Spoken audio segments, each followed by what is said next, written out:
triple kill for Jim. Oh my God, Jim! Looking pretty good. It's gonna be a triple kill. Jim comes on fire. Jim comes on fire.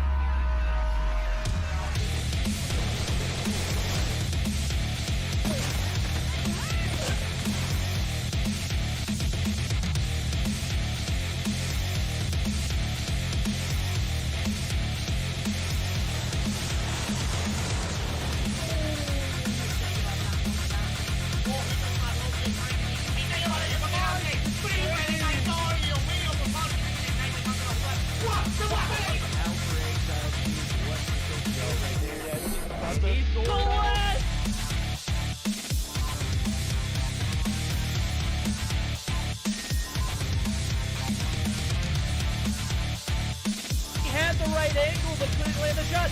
The dark scope, the two-piece!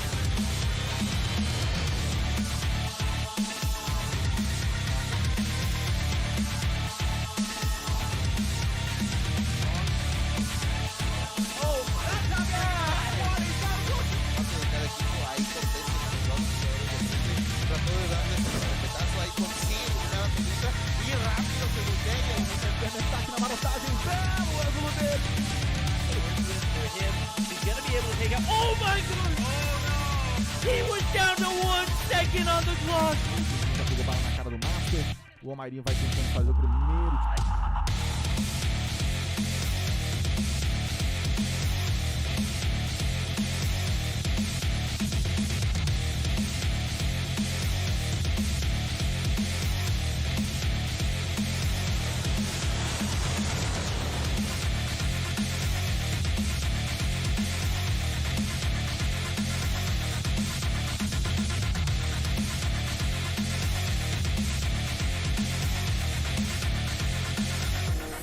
Da estátua vai tentar o tiro porrada e bomba! Vem! Clutch muito difícil de vencer, mas...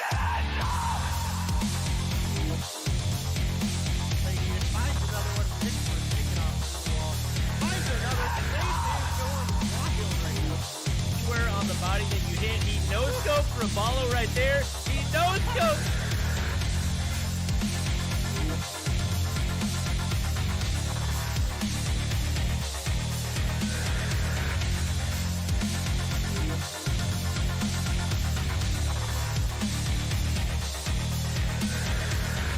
Termina eliminando a Jackie, igual queda solamente positivo por parte de repente, consigue la primera baja en este round, se da cuenta que no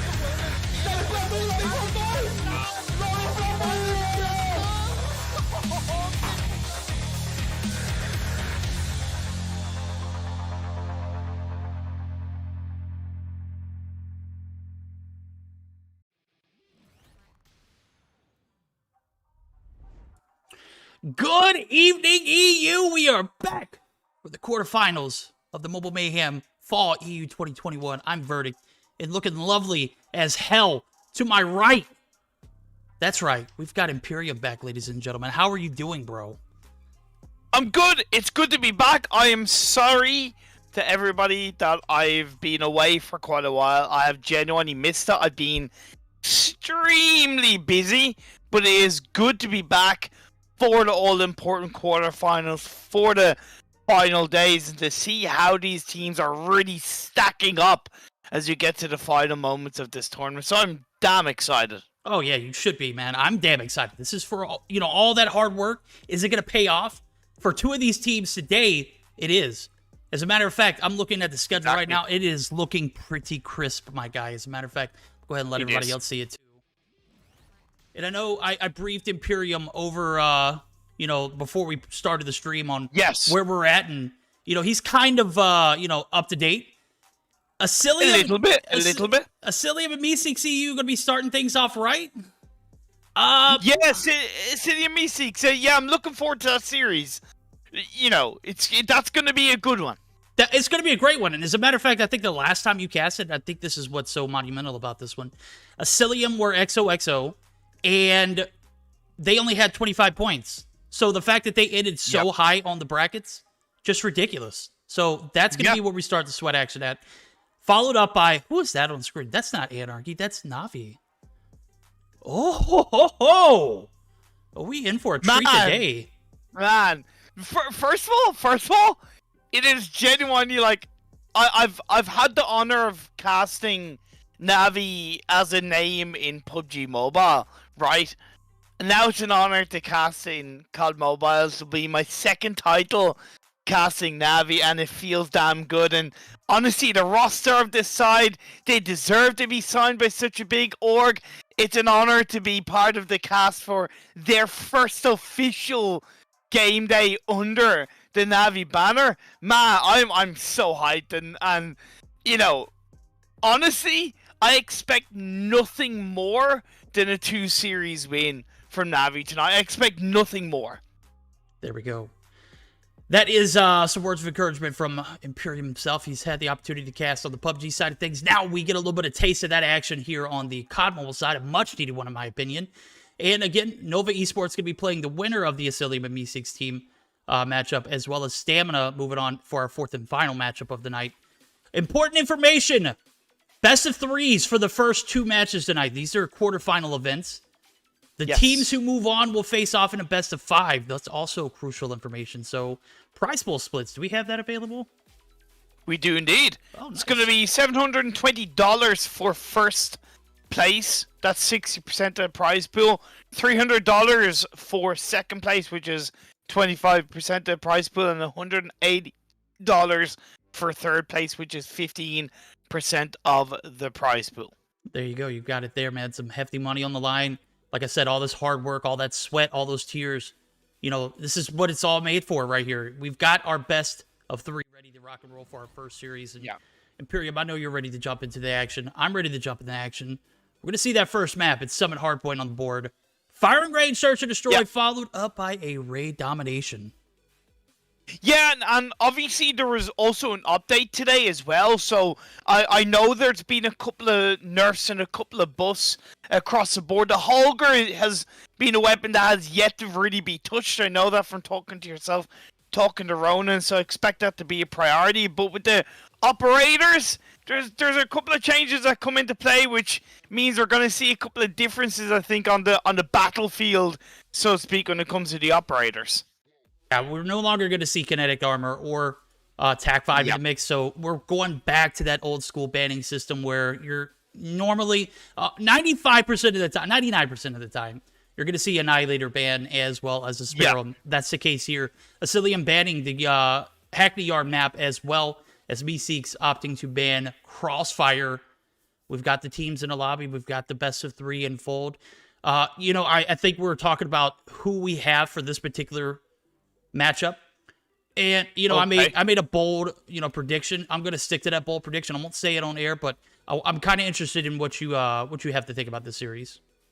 Yeah, so I think it's gonna be a Game 3 series. I know we talked pre-broadcast, and I am aware from talking to you that Meseeks are in a bit of a situation where they're probably gonna disband after this tournament. However, so from a motivational standpoint, they're probably down. However, I would like to still believe that when you're in that situation where whether or not it's your last hurrah with a team, you still want to give it your all. You still want to put it out on the line and kind of end on a bit of a high note. So I want to give Meseeks that element of respect, and it's up to them to justify that respect, so to speak. But I think you have a little bit of a different story verdict. Yeah, you know what? I'm gonna be honest with you. I've seen this Meseeks team climb up the ranks from the qualifiers event, and I know you didn't get a chance to see that with me, and just to see their progress, I was so tremendously impressed with how well they were able to turn things around. That Monarchy team came in and just rocked them like a hurricane, and that was not something that held them back. As a matter of fact, it only made them better. You know, towards the middle of the season, they kind of climax. They get that potential of disbanding, and you know, they stuck it out for the remainder of the season. I got to give it to them there. There's props that are madly deserved for them. And as I say that, I actually was taking a look at the best of 3, and I think Ronan was actually giving us some info that raid is bugged at the moment. So I'll pull that back up. So Game 3, if it does go to distance, we're not going to see a raid domination. It's actually going to be a takeoff domination because of said bug in the recent update. I'm not sure 100% what it is, but hey, you know what? I'm not one to allow gameplay to go on if I see something that's wrong. So I'm glad we were able to I stay think ahead of that. Apparently, it's music issues. That's apparently what's kind of causing the bit of a bug at the moment. Apparently, music issues.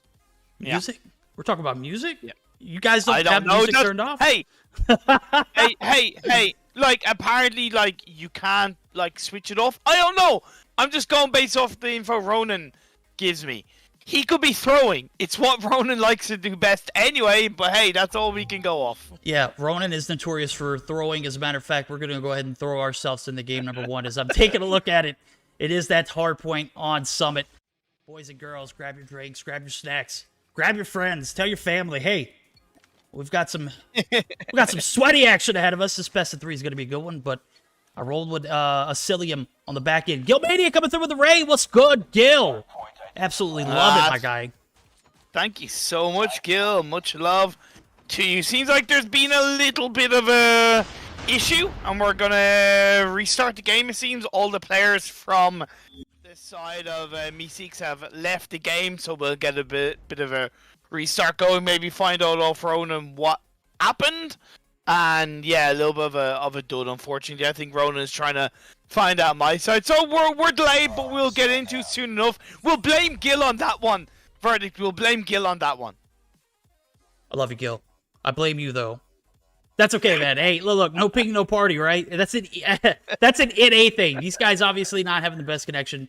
I will say it time and time again. I don't care how many times restart. I want a fair and even clean series ahead of us. All right, I don't want anybody having any advantages. I don't want anybody coming in chat and be like, "Oh, well, we played on a 90p." I don't know what to tell you, bro. Get Imperium-like internet, right? Bro came in. The first thing he says is like, "I haven't seen you in a while, bro. I got that fast internet now." Hey, man, I'm rolling with the gigabyte, baby. I'm rolling with the gigabyte. Let's go. Let's go. Let's go. All right, let's go into this first matchup again. Second time's a charm. Hopefully, we'll see how it pans out. As we're gonna go ahead and jump right back in it like Bennett. Game number 1, best of 3 format. It's going to be sweaty. I'm looking forward to it. I'm looking to see how Asylium handled this adversity to begin with. Meseeks obviously not the top tier team that they were middle of the season, but still someone to be feared.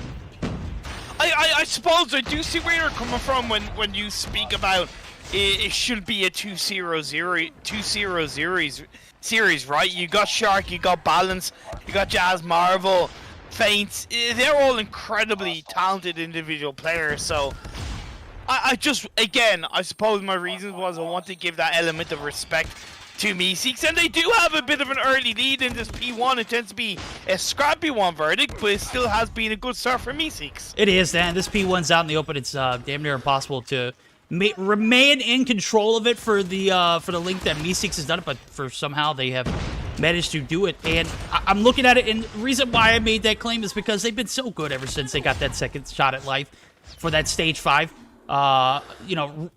Opportunity to come back into the mix and make an impact in that stage 5, series. This is a stage 5 team again.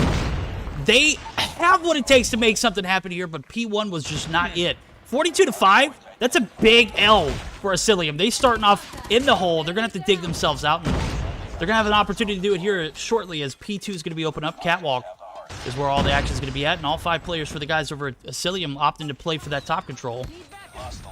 I like the old school Fennec being pulled out from Fahim, and I really don't think it's I know it kind of fell out of the meta, but I really think it's the kind of gun that is massively beneficial in this kind of map, right? You got a lot of close quarter combat engagements, you have that fast fire rate gun, you can rip the head off a couple of your opponents, especially when you stick together as a team. However, Faint is going to get a lovely clean double kill on board. Denisio's taken out 64-5 in P2. A hell of a start for Meseeks. Hell of a start indeed. I don't know if it's like a meta struggle for Asylium right now. You used to banking on that MX9.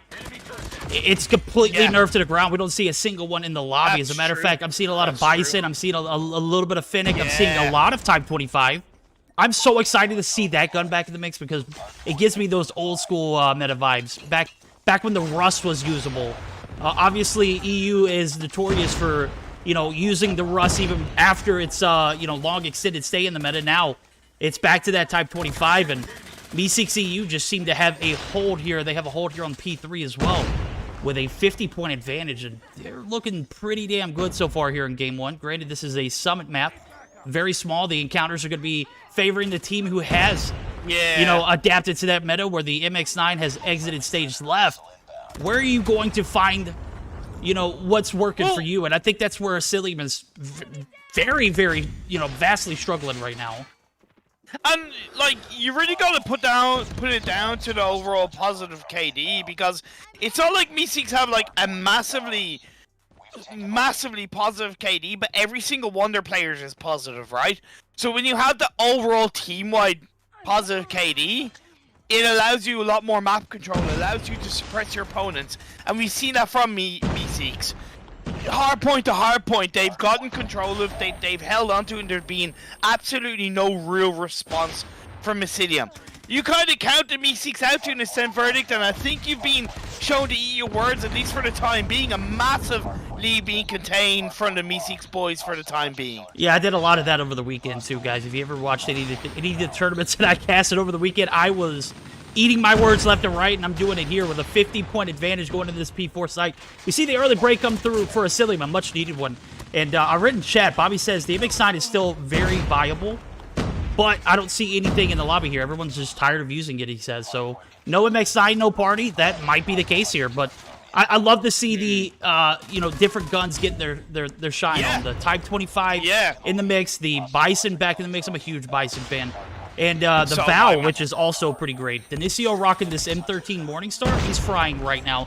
18-9, double positive, and Gore also holding his on. So, I mean, the stats definitely reflect the scoreline. This is a tough one for Asylium. You're going into Game 1. You're almost at a point where you're about 40 points down. This is going to be a tough one for them to come back on. True, but it was a lot worse. It was a lot worse. They are now a lot closer into the mix, so they've had a much solid turnaround into the mix, and maybe that's just the timing of everything being utilized in the right way, but they have to continue to fold. Shark gets a lovely couple of kills on board. He does have the use in play as he ends up getting taken out. 82, 112 in towards this hardpoint number 1 balance. Rocking the Death Machine. It's a good time to use it, the Death Machine. A great hardpoint to pull out, but he goes a little bit too deep and pays the price. But we are seeing a comeback from Asylium verdict. We are. It starts here, man. You know, that P4 was a good turnaround for them. They've been able to put up 20 points on the board. Now you just got to play that contest game, because if you allow Meseeks to run away with this lead and set up proper for a P2 start where they only need to put their foot on the hill for just a few seconds, that's devastation at its finest. And now the rotations are going to come through. 5 seconds left on the point. We're going to see Asylium finally there with the contest, but might be a day late, dollar short. Fahim going to come through, finds one, gets taken down. Hez on the back flank is going to be able to hold the connector site. The Type 25 is just lethal in his hands. He's got 22 on board. Balance looking for that refrag. He does find it. Lovely. And a little bit of map control here later on in the game. And better late than never is what I say. 50 seconds left on this point, but only 20 needed for this Meseeks team to close out game number 1. 7-4, and I'll say it again. It's over till the fat lady sings, and I myself heard it, have not started singing. In this P2, it's a little bit of a bounce back. 112 to 133. A little bit too late to pull in the listenings, to be honest, because we're at the tail end of this game 1. It's been a hell of a battle from both sides before this P2. 22 seconds left on the clock. Asylium have found a way to control it. Yeah, a bit dramatic here as I finally start to see that life that I know that Asylium is capable of, pulling back. But Marvel spawning on the opposite side of the map, not a great sign. Meseeks looking to close it out here. They only need 15 seconds. Oh, scratch that. Not even 15. Looks like it might be closer to 10. Hez is on point. Hez is going to be swarmed by massive. Oh, there's 3 players there. The flip comes in. The Goliath goes down, but fades. Beautiful Death Machine. Denicio! Denicio and Meseeks have yoinked the Goliath. It's in the hands of Storm, the last hope of Asylium. On the backs of a phenomenal P3 transition, are going to take game number 1 by 15 points, and a 150 to 135. That game was much closer than I anticipated. Also, I anticipated Asylium to close this one out early. Boy, was I wrong. Man, a hell of a performance from Meseeks. Having that cushion, building up the lead that they had, was so important for them coming into the tail moment of that game. Verdict. It was, whether or not it was intentional, there's very much that kind of one step, two steps ahead vibe from Meseeks' crew in that game. Because they had a massive chunk of a lead. So it meant that even though Asylium crawled their way back in on a valiant comeback, the timing of just chunking down to P1 here, chunking down to P2 there, yeah, let them get close, boom, death machines, boom, control on that P3. A much easier P to control when you have the operators on board, right? When you have the death machines on board. So I really would like to believe it was that kind of 1-2 step ahead play from Meseeks that got them the map 1 win. Very, very good start to this series. Yeah, shaking things up, and, you know, sure, we were ready for some sweaty action. I was not anticipating it to get down and dirty this early. Meseeks grabbing a first game. Massive for them. Denisio Fries with 29 and 17 KD, a minute and 2 on the hill. When you've got stats like that, your top fragger, the player who by far stood out the most throughout the season, of course, you're going to have a great game. Meseeks EU still have a shot at making this quarterfinal. I guess Cinderella story. You know, we saw Anarchy last season. They were that you know, that one wild card that came in hot in the middle of the season, and by the end of it, everyone was on the Anarchy bandwagon. Now they're Navi, and they have a big role to fill, as they are the returning champions from last year. So Meseeks EU looking to make that claim right now. It's looking pretty convincing right now. It's looking good. It's looking good. I don't want to get over Zealous, and I don't want them to get over Zealous. I don't want them to get overconfident, because I predicted a 3rd game series. I wasn't necessarily expecting Meseeks to win the first game. I'll be honest about that. But I was expecting a 3-game series. And I know Asylium are not a team to mess with. And if they're going to come back, it has to be obviously on this search and destroy. I have no doubt about it. They will come into that game swinging with all fences, and it's going to be important that they get a good stranglehold. Meseeks have proved that they can play that 1-2 step play, and on a map such as Summit, it's even tougher. It is. Verdict.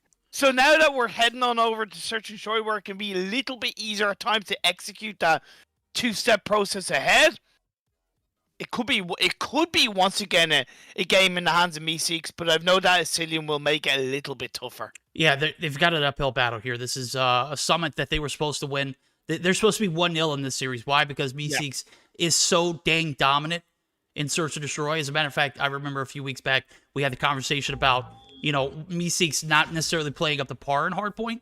They played up the par there, and now they've got a firing range Search and Destroy to fall back on here for a game 2. Maybe close this thing out early. And they've been so... I believe... I've seen them drop a single map firing range Search and Destroy. So I guess we're going to have to find out now, as we're going to go ahead and jump straight into the action. Game number 2 underway. We're on board with Shark, of course, for this first round. And, you know, it's an uphill battle for Asylium. I've claimed it. Now they're going to have to capitalize on it, because if they lose this, they're out for the quarterfinals. Oh, cool. Oh man, Shark rocking the SKS, mind you, does get taken out right off the bat. Fahim using the Fennec, which I don't necessarily agree with on this map, but we'll have to wait and see. Depends on how he positions himself across the board. General Gore pushing on forward, gonna chuck out those smokes, pushes his way through. Fahim with the bomb is definitely important, especially if he's rocking the Fennec. And great team-wide support across the board. However, Feints will even things out. Yeah, Fate's doing a great job of fighting those two. As a matter of fact, well, he gets shots on one Marvel. One of the best snipers in EU right now, hands down. Gonna find one as well. And when you've got Fates and Marvel still alive, there's a lot of action left to be played here. Hez on the inside, Storm on the out. Storm out. Jazz finds his first. A little bit of collective effort, looking for the pinch. Only 2 players left. They're both in trailer. Fahim and Hez. Shots are going to come through. Fahim's on the outside, actually, looking for that refrag on Jazz. Is not going to find it. However, Jazz does. And now it's a 3v1. The tides have turned. Hez is going to drop in the first round. Well executed there. The 3 players left. The 3v5 is real. Yeah. The overtake comes through. It was just an absolute beautiful play there from Asylium.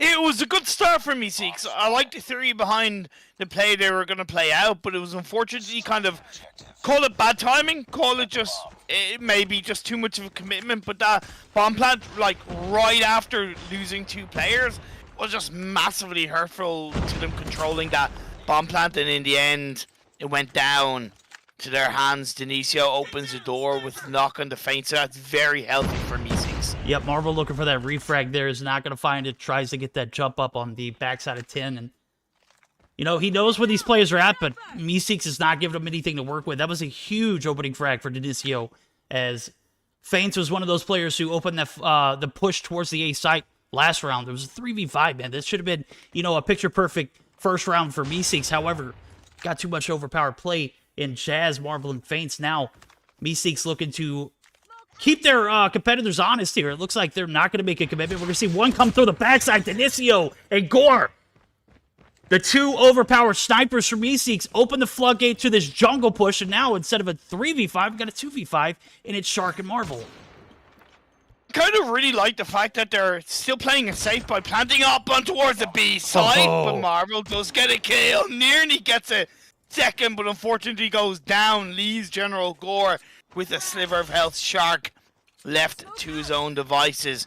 He is going to go for it. He technically has nothing less to lose. Throws in the smoke, gets 1 kill. Looks to reposition around. Unfortunately, the reload, the poor timing, he ends up getting taken out. And that is a round for Meseeks. That is a round for Meseeks indeed. You got to. It was a 5v2. Come on now. If you allow Asylium to take that one back, ooh, that's it's not a good way to do things. But you know, you get the 2 early on in that first round. You think it's a smooth transition over to the A site. You were wrong. The push over to the B site there, well read, well coordinated. Got to give it to Meseeks. They came in with a game plan, and they are rocking it 100%.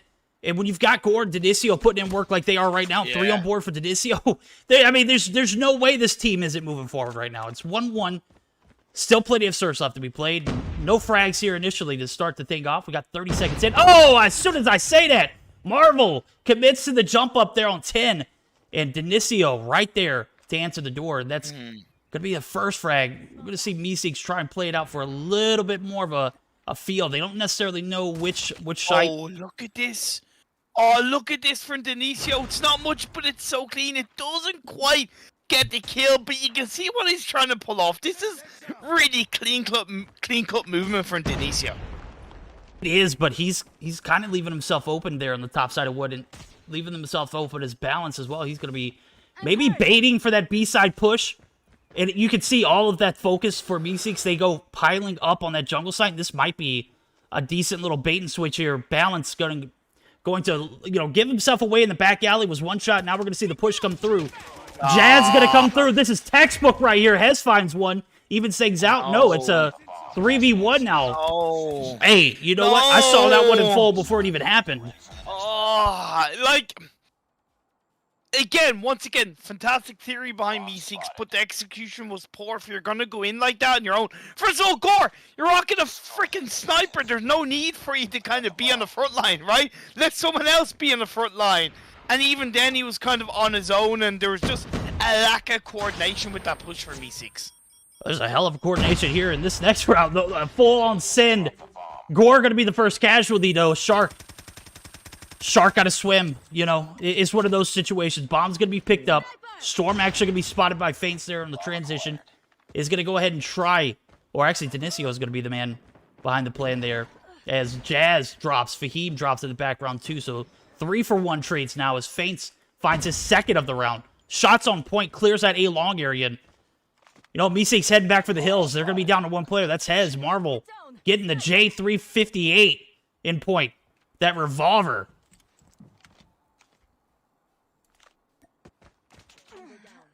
Man, what can I say? Absolutely on point from the side of Asylium. I don't want to say a throw from Meseeks, but right now, Asylium are kind of just letting them overextend, letting them overstep the mark, and they're getting played. Just go ahead and say it. They're getting outplayed. Overall, they're getting outplayed. Oh, Marvel. I'm glad I caught that one. That was an absolute beauty of a shot. Storm drops Marvel doing his thing. Picks up his fourth. I gotta say, you go back to that round where they made the push towards B site. They saw Balance. He was weak. Of course, it's only one person. The round before that, they did the same exact thing, and it was only 3 people left. Made it 2 when they found Balance. What they didn't expect was the other 3 players to be right there on site for Asylium. And boy, did they predict wrong. Oh my God, Marvel. Just abusing this team single-handedly. Finds 2 to open up things. Dinicio! Oh my Dinicio! God! Oh. World starred. That's a spicy meatball, and then Shark gets gore, and Hez goes down. That's a clean sweep. 4-1 over to Asylium. Phenomenal plays there from Marvel. Just shots just on point. Meseeks gonna get the flip here on the defense. Maybe it's their time to shine, but you know, you gotta say the first 3 rounds were rocky. The fact that Asylium were able to take 2 of those first 3 definitely set the bar high here early on. 4-1 lead now. Hez gonna find first blood. Massive. Meseeks looking to close this series out in 2. Haven't been very convincing yet. Asylium looking to just buy some time. And maybe at game 3, we're going to see Jazz get taken down in the background. As the push is going to come along. It's hot. Dinicio going to be able to pick up 1 himself. And that's going to be 2-for-1 trades in favor of Meseeks. Played the defense very well so far. But we saw how a 3v5 pans out for them. You know, got to find at least 1 more here in order to feel a little more secure. Nah, Jazz comes in, gets a couple of shots, sends Storm away. Is he actually going to plant the bomb? No way. Yeah. That's very risky, but I got to give him credit where it's due. The ballsy play coming on through. It's going to be a 2-2 with the bomb planted. It does put a little bit of extra player pressure on Meseeks. It does, and man, Storm has not been doing too well in the search and destroy. I think the guys over at Asylium are aware of that. Is the bomb play came through as a 2v2. A little ballsy, yeah. Match point now. A little bit of risk, a little bit of reward. Well, a lot of bit of reward as they take that round, and now they're moving on to that match point scenario. We might be looking at a game 3 situation here. That domination looking a little heat, a little spicy. Got to get past this fire range first, and with the way that Meseeks has been playing this search, I am all up for a game 3. I did say I was going to go to game 3. Verdict. I've been away for a couple of weeks, and I'm already on point with the predictions. Jesus, man. Gotta get your act together, son. You gotta get your act together. But it's not over till it's over, and 1 more round for Asylium, and they'll be able to claim it through. But until then, Meseeks still have a chance to crawl their way back in. They do. Meseeks find 1 before losing 2. It's a 2-for-1 trade in favor of Asylium. The attack strategy is kind of unorthodox. I see the bomb is down. Balance makes that push up mid. Not the best play. Gonna leave that in a little awkward spot. Shark gonna go ahead and do the deed. He's gonna be out in the open. And how did they get that bomb without anybody right there to you know, oversight? Obviously, they didn't realize Balance had the bomb, but man, that's tough. You catch 1 lacking in mid, you'd expect, you know, just get 1 glimpse, but unfortunately, that's not the case. And the rotations over to B are going to leave Storm picking up his second. Fahim gets absolutely abused out in the open. Shark finds his 7th. Storm is going to be called out. Storm's going to be taken down, and Gore, the man himself, is going to have to find a 1v3 and a bomb defuse now, as Shark going to go ahead and get that one. I know they had a little bit of a poor D. I know they had that little bit of a body advantage, but I genuinely think that was a bit of a poor defense in a lot of ways from Meseeks, and it unfortunately sums up their performance in Seek and Destroy, where I love the idea around some things they were doing. Just a mix of poor execution and some slow responses in the end that saw them getting taken out in this search and destroy. And Asylium definitely look a much more confident team in this mode. 110%. Yeah, I look back to that hard point. You know, it's a fast-paced game. Obviously, they didn't come in with the same kind of what's the word I'm looking for? Momentum that Meseeks did. They started off strong. True. They rolled everything over to that P3 and P4. All they had to do was really just contest. They did that, and they were able to close that game 1 scenario out fairly early, 150 to 135 on a P3 rotation. Now we're looking at a completely different end of the spectrum, and that was Asylium doing what Asylium does best. And a 6-1 win, that is hella convincing. Of course, when you have the likes of Marvel and Shark on your team who are no strangers to a good sniper, right? Yes, it is going to give you that little bit of an edge. But as a team, I'm really happy with how Asylium performed. They had all their areas covered. They looked definitely as the attacking side, even though we didn't see them on lots of rounds as the attacking side. They looked very sharp. They looked very clean on their executions and definitely showed Meseeks how it's done. So I'm very, very excited for this map 3. As I predicted, 3-game series, my friend. You did predict it. Now, will my prediction come true? Which was, I expected Asylium to come in and be uncontested. As a matter of fact, I was like, I think they're going to 2-0 Meseeks here. And boy, was I wrong after that first game. Now we're getting an opportunity for that game 3 situation. A little bit of life there. A lot of life, actually. So a 6-1, that's pretty overwhelming for Meseeks. It is. Especially on their best game mode. That was, one of the things that a lot of the pro players came in chat were like, yeah, well, Meseeks have an opportunity to, even things out here with the Search and Destroy. Yeah. Earlier on in the season. Now, I mean, a 6-1, that's a rip. Yeah. And that's kind of part of why I said I wasn't expecting Meseeks to win the first game, right? True. I wasn't expecting them to win Hardpoint, but I would have expected them to have won. At least if they were down a map, to have won the second map in Search and Destroy, but maybe they just took this for granted too much. I don't know what it is exactly. They'll know more than me. Either way, we're going to have that map 3. Technically, advantage is over the Meseeks, but Asylium are looking more confident. They're looking a lot more solid as a team. They can carry that over to domination. We're in for a hell of a game.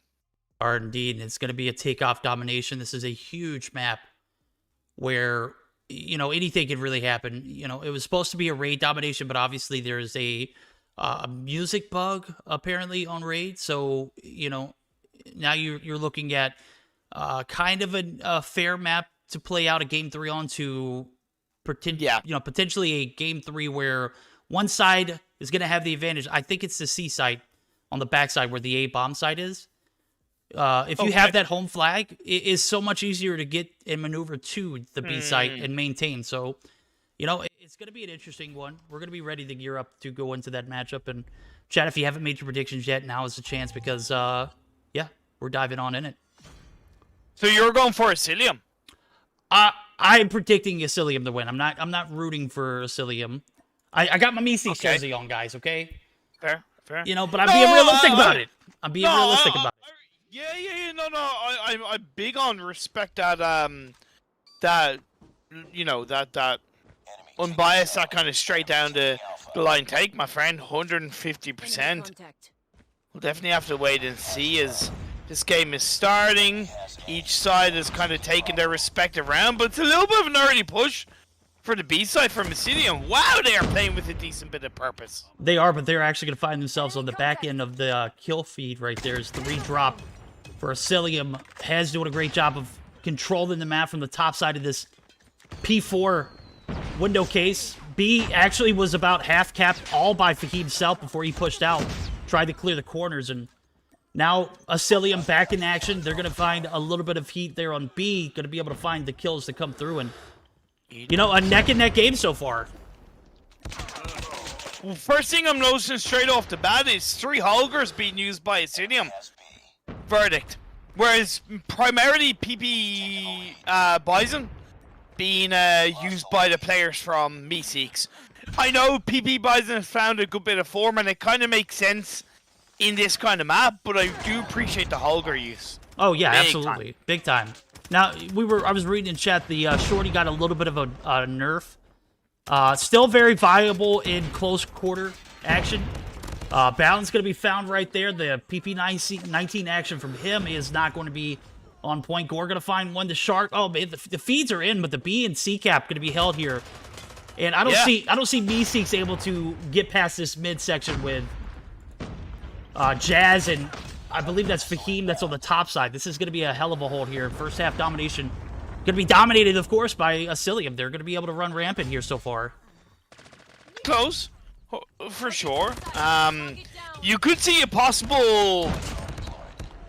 If they can pull it off, it's going to be easier said than done, but you could see, and I would like to see an attempt for Meseeks to go for the C-cap. They can wrap around on towards the right-hand side underneath that building, pop on through, and possibly go for the C-cap, because I think most of the Asylium guys are kind of protecting from the central B, if anything, from the left-hand side of the map. Now, I know we know that information, but if you're good at the game, you're able to understand that, right? And they should be able to play off that. Yeah, they've literally been ego chowing that B side. As a matter of fact, they're going to continue to ego chow. As we see two players on point, they are going to... Okay. Hey, if you can strong arm your opponents that well, do it. But we're now in the first half position where you're going to be down by about 25 points. If you didn't get that B cap, they did. And now we're going to see the pressure on for Asylium, who now have to flip to the A site. We're going to see how they play it out. About 10 seconds remaining here for the guys over at Asylium. They are going to opt for the A push. If you can't get B, get A. 200 IQ there. There you go. And see, now that's the thing. A much sharper reaction from Asylium, right? You know, yeah, they lost B, and credit to Meseeks, but instantly Asylium go, okay, well, look, they've got B. We'll surprise them. We'll go for their A. It's so clean. So goddamn freaking clean from Asylium. C-cap going to try and come through. Not going to be enough time. And as I mentioned, it's going to be about a 25-second or 25-point difference. Right now, we're looking at a 23. So still up there. A little bit of a cushion for Asylium. Second half should be where we'll figure out if they're going to go straight for that B side or if they're going to go for that 200 IQ flip that they did on the A side. Going to be an interesting one, though. Quick cap there on the A side. It does look like they are going to barrel underneath this building here and try and offer that push early. Lovely use of smokes from Meseeks. To be fair, Fahim doesn't instantly go for the B, but Faints turns around, takes him out. Storm is going to go down as well. It's a B-cap attempt from the side of Meseeks, and all down to that little bit of smoke being used, but it hasn't really been grabbed. And that's going to be Asylium going for a C-cap. This is sexy play from Asylium. It is, and this is going to be an absolute perfect time for us to join in for the listen-ins for Asylium. We're going to give a chance to sound off, as now they have 2 cap advantage. He's bottom red. We need red control before we cap. We need red control before. Okay, wait you. I'm on mid. They cap C. No, they don't. Blue house. One HP, blue house. Push him, blue house. Push him. I go see. Dead. Trophy me, Jazz. What is you? Shut the fuck up. Mais vas-y, ils sont tout cool, cette pute, frère. Tiens, come on, bro. Give your call. Hey, Yeah, hey. Chuck. I'm beat up. Double stay the machine. Ah, that Voilà, kill me. P1. Shit, fam. He's on top. They go see, guys. Push C.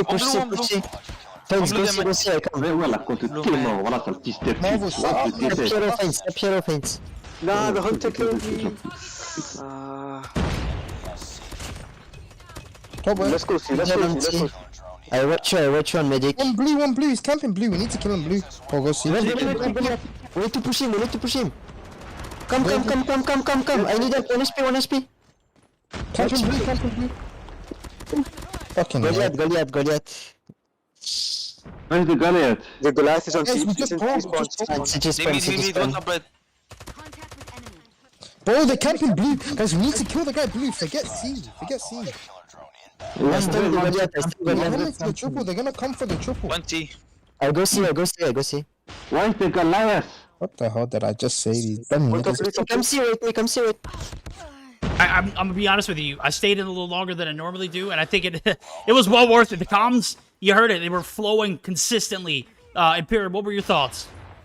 Yeah, consistent. I appreciate the level of comms. A little bit of frustration coming out toward the end, especially when kind of Shark was talking about the Goliath, and nobody is really kind of listening to him or responding in the right way, right?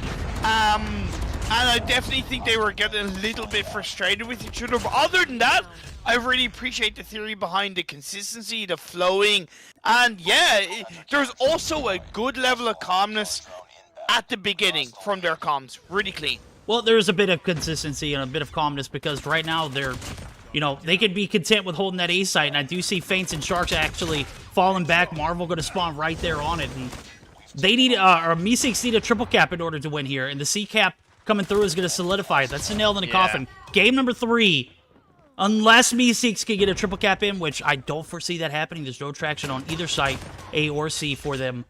That's a rip. That's a big, big rip here. Meseeks EU gonna drop. Quarterfinals, best of 3. Asylium gonna do what they do best here. They execute in the clutch, and that is going to be game 3 in a nutshell. 150 to 116. Still a hell of a fault battle there for Meseeks, but Asylium coming in and, again, just executing perfectly there. Honestly, I think that was a really good performance from Meseeks across the whole series. I came into this expecting a 2-1. I didn't say who was going to be 2-1-2, but I expected it to be a 3-game series. Smart move. And I gotta say, Meseeks came in all guns blazing and hardpoint. Search and Destroy, they looked a lot flatter, but in this domination, Takeoff is a tough map. It's a really tough map, right? And as a team, you really have to have your wits about you. You have to have the communication, the positioning, and coordination on point. And in that moment, Asylium did consistently look more fluid, more consistent, more on point as a team. And they were able to take full advantage of that and take off. But gotta say, Meseeks did still look very good across the whole series. Considering they're a team that are apparently disbanding, still a hell of a way to go down in my eyes despite losing. A lot of potential in all the players over there for that Meseeks roster. Denisio being one of those players who consistently has top frag. Gore was clutching the Search and Destroy, but let's be real. There was nothing clutch about that Search and Destroy in a whole for the Meseeks roster. On the flip side of things, I know we were talking about how difficult of a map that Takeoff could be. It looked very easy for Shark, man. Those waters were looking pretty ripe. 28 and 14. Ridiculous with the frags coming through. He was rocking that Holger. I know that you mentioned the interesting gun choices. We saw a lot of Bisons on the flip side of things. Shark was manning the hell out of that Holger, making it look easy. Yeah, and I think it was honestly the fact that 3 players from the majority of the game from Asylium were using a Holger. I know this might sound silly, and maybe I'm wrong, but I think there's something to be said for certain maps for consistency of gun choice across the team, right? Some maps, if you have like a short-range gun, a long-range gun, a mid-range gun in your loadout of the team, you're able to hit all areas, where I think there's certain maps where the majority of the players having either the close-range guns or the longer-range guns proves to be more effective. For example, when you think of Summit, I think of mainly close quarter combat guns, right? Like shotguns, like you know, your SMGs, your Phoenix, exactly. your Bison. Whereas when I think of something like Takeoff, I'm looking at the Holger, I'm looking at the Bison. I appreciate that the majority of Meseeks also had Bisons, but I think the Holger just a little bit of a stronger gun, and it played into Asylium overall as a team. Absolutely. As that series comes to a conclusion, it's also going to bring Meseeks EU to a conclusion for the season. They came in, they gave it the best, took it to a game 3. I'm super proud of those guys. Absolutely stunning performance for them.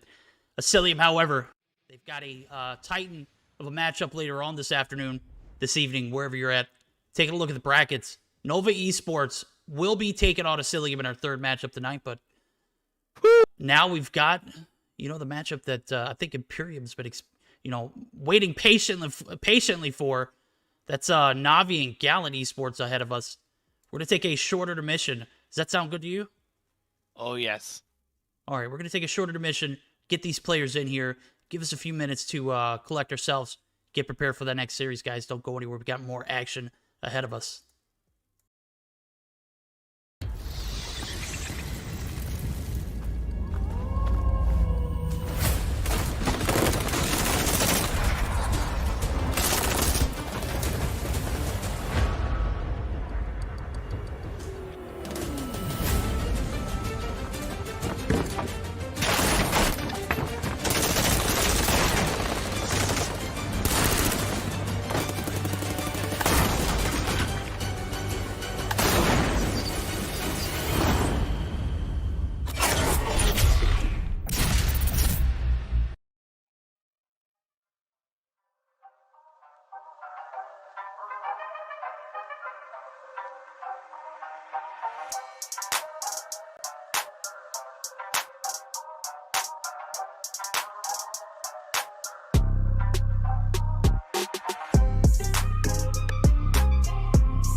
And for the moment you guys have all been waiting for, we've got Navi in the lobby. We've got Gallant in the lobby.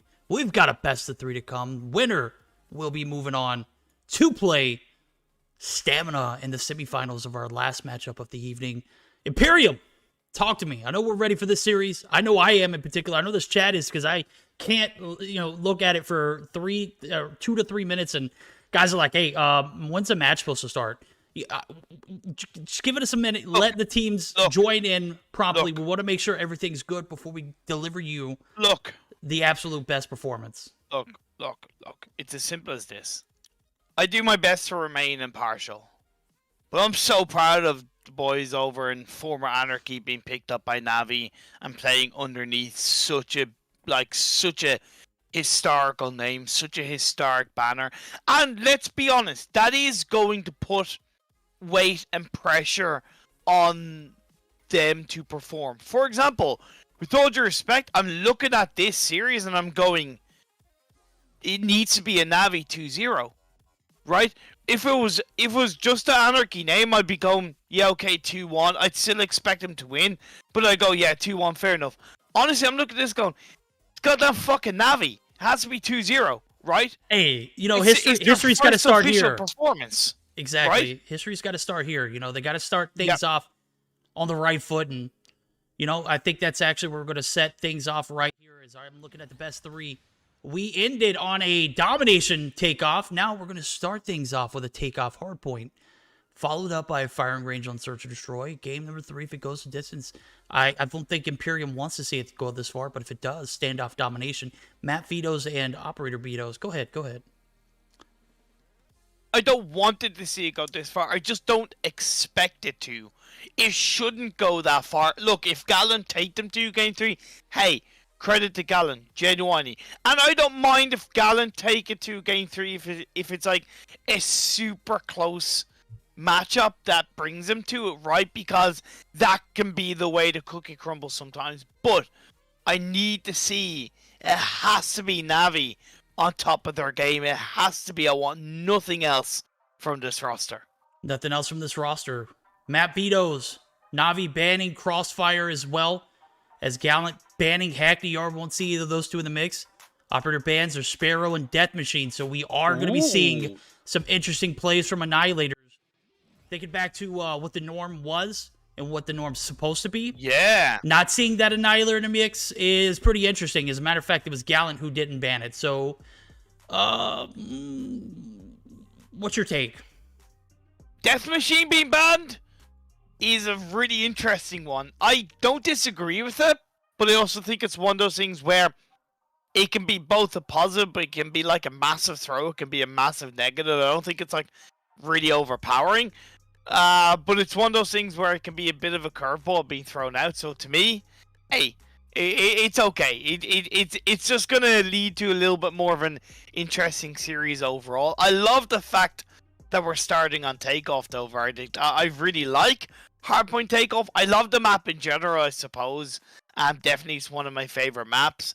So having it as the first map of the series right after we've seen it in the previous series, hey, bring it on, and then we have the Old Faithfuls. There we go. We got the Old Faithful. Speaking of Old Faithfuls, Ronan almost threw on the cartography side of things. He had Navi on the top left, and they're going to be on the red side of the map. So, you know what? It wouldn't be, you know, an EU Mobile Mayhem without Ronan throwing. So I corrected him before we got into the mix, and as a matter of fact, we are going to be starting things off right. Take off hardpoint, right where the action left off.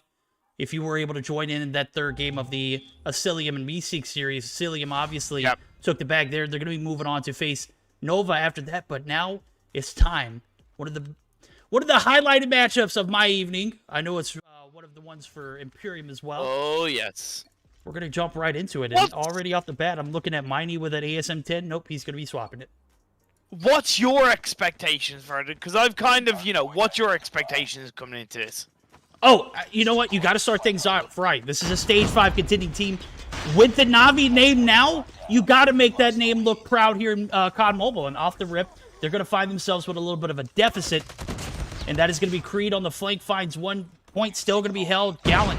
They're Titans of this Mobile Mayhem season. Matter of fact, they were undefeated all throughout the middle of the season. But a little bit of adversity handed left and right. And now a little bit of adversity being put onto their opponents right now.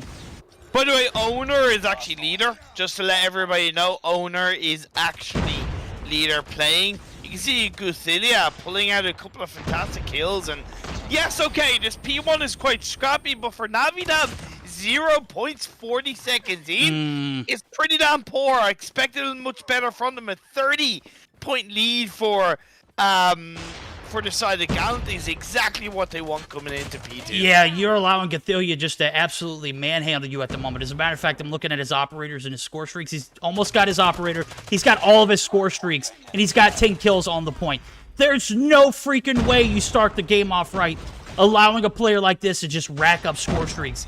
It's tough. P2 is going to start up, and it's going to be left off exactly where P1 ended. That's going to be Gallant on the point. As a matter of fact, Miney going to be taken down. This is, oh my god, devastating to start things off. Capo going to be able to throw down the trophy as well as the sentry gun.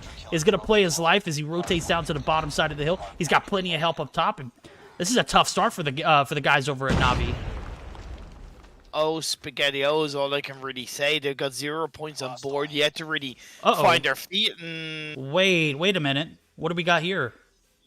oh, Well, you know what? At the end of the day, you break the rules, you pay the price. Guthelia was using a glitched So skin. that makes Therefore, sense then. Gallant have DQ'd map 1. Alrighty, guys, if you are not aware of that glitch skin, I was actually taking a look at it and talking to Ronan earlier, and due to the Siren hydrodynamic causing players to go invisible and being unable to be hit, that makes sense to why Guthelia was able to absolutely abuse them in P1. So we saw the players leave out of the lobby. Obviously, this was communicated earlier on this afternoon. As a matter of fact, it was 4 hours, 5 hours ago that information was released to everyone. This is popular or general public knowledge. So that's a hard F in chat. Yep. Wow. At the end of the day, whether or not I don't know whether I don't know. Look, whether it's genuine or not, it is what it is. If it was one of those things where Guthelia genuinely wasn't aware, that sucks. But it's up to you in the comp scene to make yourself aware of all situations, right?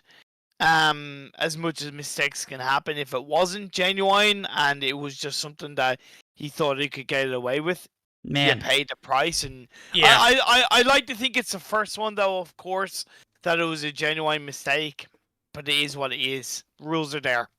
I mean, genuinely mistaken, you're in a quarterfinal matchup where, it really depends on you winning. Yep. You got to start things off right. And to have, such a massive P1 and P2 to start things off only to be DQ because you were using a skin.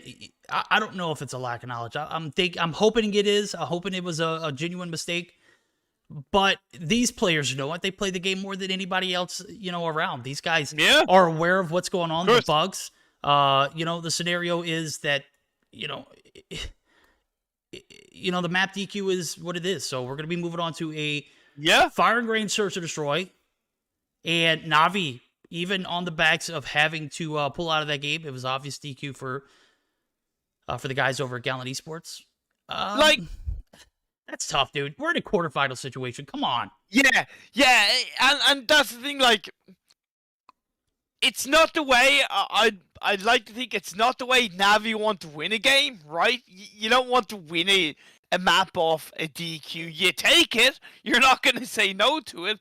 But it's not really how you want to win, right? You want to win from just being a better team in that game mode, whether it's a close game or not. You want to win in a fair way. And I don't want to say it's put a dampener in the series, but once again, glitch skin put aside, I need to goddamn see a Navi side in this search and destroy. I need to see that kind of might. I need to see that channeling of simple from the Navi side in this game, in this map 2, this series. Yeah, I mean, on the backs of one player making a mistake, we'll say. I felt like I was robbed of that first game. As a matter of fact, it was starting to get really out of hand early on. And would that have been the same case if he wasn't using that skin, though? That's the question. Because I was sitting here, I was praising him for how well he was doing. And obviously, I'm a bot. I don't pay attention to stuff like that. You guys do. In the community. Yeah. They know, hey, that guy is abusing something that, or, unintentionally abusing something that wasn't supposed to be the case. But, I mean... Here we are. We're going to game too. A lot in the chat, and I'm not saying chat is always right, but a consistent amount of people were like, "It makes sense." Yes. And in this case, I would tend to agree with the chat in that regard. It does make sense how he's able to get away with abusing this situation, intentional or not, but either way, abusing it to an extent. But yeah, apparently it was unintentional, but it was announced, so it's a DQ, right? It was unintentional, according to Ronan and according to Gallant as a team, because at the end of the day, a player makes a mistake, the whole team make a mistake, simple as that. But they take the L and they move on, brush it off, come in search and destroy, you're on the back foot. Let's see if we can see a game 3. At least from Gallant's standpoint, they'll be looking at going, let's take them to game 3. Yeah, it's a possible case here. I've seen the way that Gallant plays Search or Destroy on this map in particular. Kind of odd that we're seeing back-to-back fire. Don't get me wrong, I'm not complaining because there are several other maps that I would, rather not see. But this is one of those that I will enjoy to see in a Game 2 situation here is the players are going to be flipping sides. We are going to be flipping cartography, Ronan. That's right. Don't throw again. Wouldn't be a Mobile Mayhem EU season without... there we go. Thank you, Ronan. He does make that... flick. Yeah, Verdict had to say something nonetheless. I'm so looking forward to seeing the second game. Obviously, the mistake was unintentional, but, mistakes, you got to pay for them at some point. That was Gallant finding themselves in a bit of a scenario there. And Anarchy being very aware of it. You saw them leave the lobby. They didn't let it play out. They did not want to continue on with that matchup, and I don't blame them. Now, what I will see here is that Game 2 coming on in Imperium. What are your predictions? You're wanting to see a Game 3. You're also wanting to see Navi make an imprint. No. What? No. Okay. What I'm expecting to see is a Navi win. Because it's Navi. Now, say what you want, it's Navi now. It's like what Master said in chat. Kind of, seeing Navi in COD MOBA is pretty goddamn freaking insane. So, the former Anarchy side have to hold that weight and bear that brunt on their shoulders. And in this round 1, you see they are starting off as the attacking side. But Capo and Genius together get a 2-piece. Capo, I saw him. Yeah. Capo was crawling on the backside of that shower site. Miney just completely unexpected. Didn't see the rotation over. Creed going to come through. Creed going to get taken down. This is going to be a very difficult one for Kike and Viri to seem to manage. It's a 2v5. I mean, we've seen it all too well before. It's one of those cases where if you do pull it off, it's a miracle. But the scenario is you've got what other teammate to work things out with, and it's going to be a difficult one now that Gathilia's gotten his bomb down. Kike finds one, but drops Viri. And that is going to be a 1v4. About 40 seconds, already eating bullets on the transition. Going to be looking for Capo to pick up one. Capo gets taken down. Okay, Kike. Oh, Kike! 1v1! He's a god! Love it. The Holger. Just absolutely, just ridiculously cracked with it. Even if he doesn't manage... Oh my god, Gathilia peeks it, but doesn't like what he sees there. 1v1 now. Gathilia's one shot, but he's playing time. And this might be around for Gallant if he can't find the shot. Oh, he finds the shot! No dice! No! Did Kike just ace?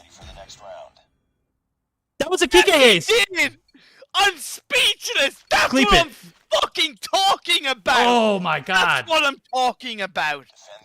Hell yes. Oh my lord. That's why I couldn't talk.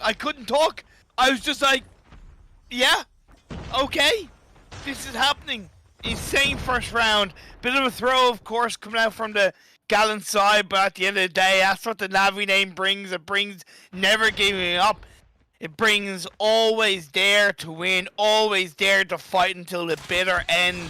Now as we move on to the second round, the attacking side, Viri, is going to get the first kill as the defending side for Navi. I'm still speechless, bro. I don't think I can find the words to continue on, but I guess I'm going to have to try and find some energy after that round. Wow. Kike is an absolute beast. All I can imagine is him in that stage 4 scenario where he throws his hands up and he's got the 3-0 up because he had just clinched that 3-0 over stamina. That's one of those moments right there. I wish we could have jumped in comms or seen his face. I would have loved that energy. Now, we're going to see a second round move through. Capo's going to find first blood for his team. Miney, yet again, a little bit of a struggle to start things off with, but hey, when you got teammates like Kike to pick up the pieces, man, gotta have confidence. They were never brothers. They were always stepbrothers. And this is the case here. The bomb's going to be pushed over to the A site. Cathilia going to be able to get it down, but it's going to be a plethora of concussions, lethals thrown. Kike, Viri, combined it for 3 more, and that's going to be Raid. All by his lonesome. A 1v4 of his own. Kike continuing to do Kike things, and that's going to be a 2-0 now for the Navi crew. We got word that, like, Navi didn't want listenings, and I think there's reasons why. At the end of the day, this team is preparing for Stage 5. There is a lot of weight on their shoulders, and I believe that they are taking this quite seriously. This second round was very good. I don't get why Gallant decided to go for a B-bomb plant after only evening the players, right? Getting that return kill. There was a lot of risk involved in that, and Navi were able to take full advantage of that. Yes, indeed. Now we're going to see Creed in a little bit of a compromised position. Going to try and maintain the flow of traffic outside of Wood. He's going to peek in, finds one. Leader drops. Capo going to take some shots too, but two players up top to deal with. That's your bomb carrier and Raid. Raid finds those shots, and that is a great trade. Creed does find one, and is going to give information away. Viri and Miney going to be left down to pick up the pieces themselves. This is 2v4. We saw the tremendous play from Kike early on, but he is down this round. First time he's died all game. And the rotations from Gallant are going to lead them to make their long sight push. Oh my but god, Miney! Miney's so aware of that. He was so aware of that. Because also, that was some classic bait play from Vire and Miney together. There's a reason why they were separated. They're more than a clever cookie. Now, the bomb plant is going to go through, but at the end of the day, it's a 2v2. So it's even Stevens. Yes, time is putting a little bit more pressure on Navi. But Miney is going to take a good bit of damage. As his back around, he's going to get taken out. Great play by Godzilla. Godzilla looking for that first round. Obviously, we saw the 1v5 devastation. The ace was real.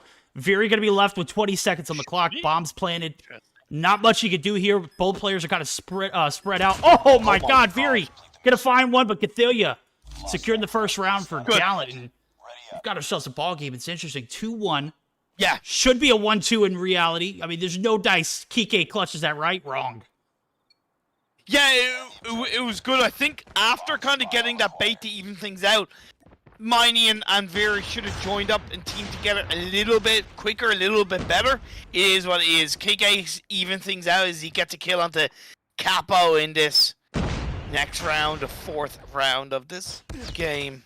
Once again, members of Gallant still holding on to the attacking side. Gothillia getting another kill onto Kike Viri. Evening the trade, 2 against 3 in favor of Navi. Godzilla, more importantly, does have the bomb to play with, but he's separated away from his teammate Genius, who might be looking to carve a bit of an entry point as he plays up the stairs, gets a kill onto Donlight. Lovely play by Genius. Lovely Genius play indeed. Even if things out, now we're going to see the standstill still for the guys over at Gallant. Godzilla doesn't really want to make a commitment. And, you know, it's devastating. Even if you have a 2v2, there's never really an advantage, even if you get the bomb down. Genius, oh my god, Miney might have an idea of where he's at. He does. The shots come through. Genius found Viri right before he did, but Miney was on his tail the entire time he made that transition out of the little cubby there. A 3-1 so far, looking good for Navi. I tell you, that's what I've been really impressed with this game so far. Miney's tracking of their opponents has absolutely been fantastic. He's put himself in such good positions across this game so far, and it's really helped to keep this lead for the side of Navi in this game so far.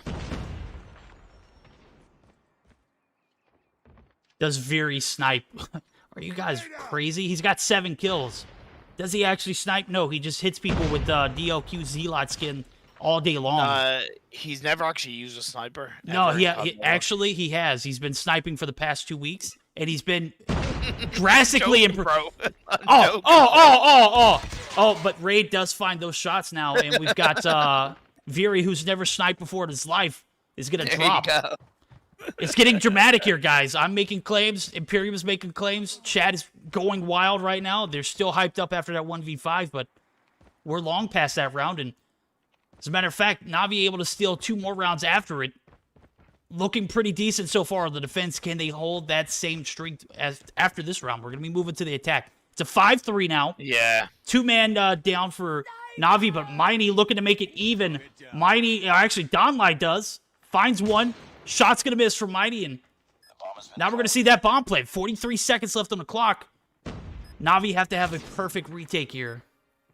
I gotta say, I think there's solid respect from Gallant to not push too aggressively on towards the A and recognize that Navi have the ability to turn it around. Yes, they did get a bit of a kill, but at the end of the day, they've whittled down. Navi just Donlight opens up, gets a kill, tries to switch on over, doesn't work out, and Capo snipes his head off to get the round over for Gallant. Things getting a little bit close here. 3-2 lead still in favor of Navi.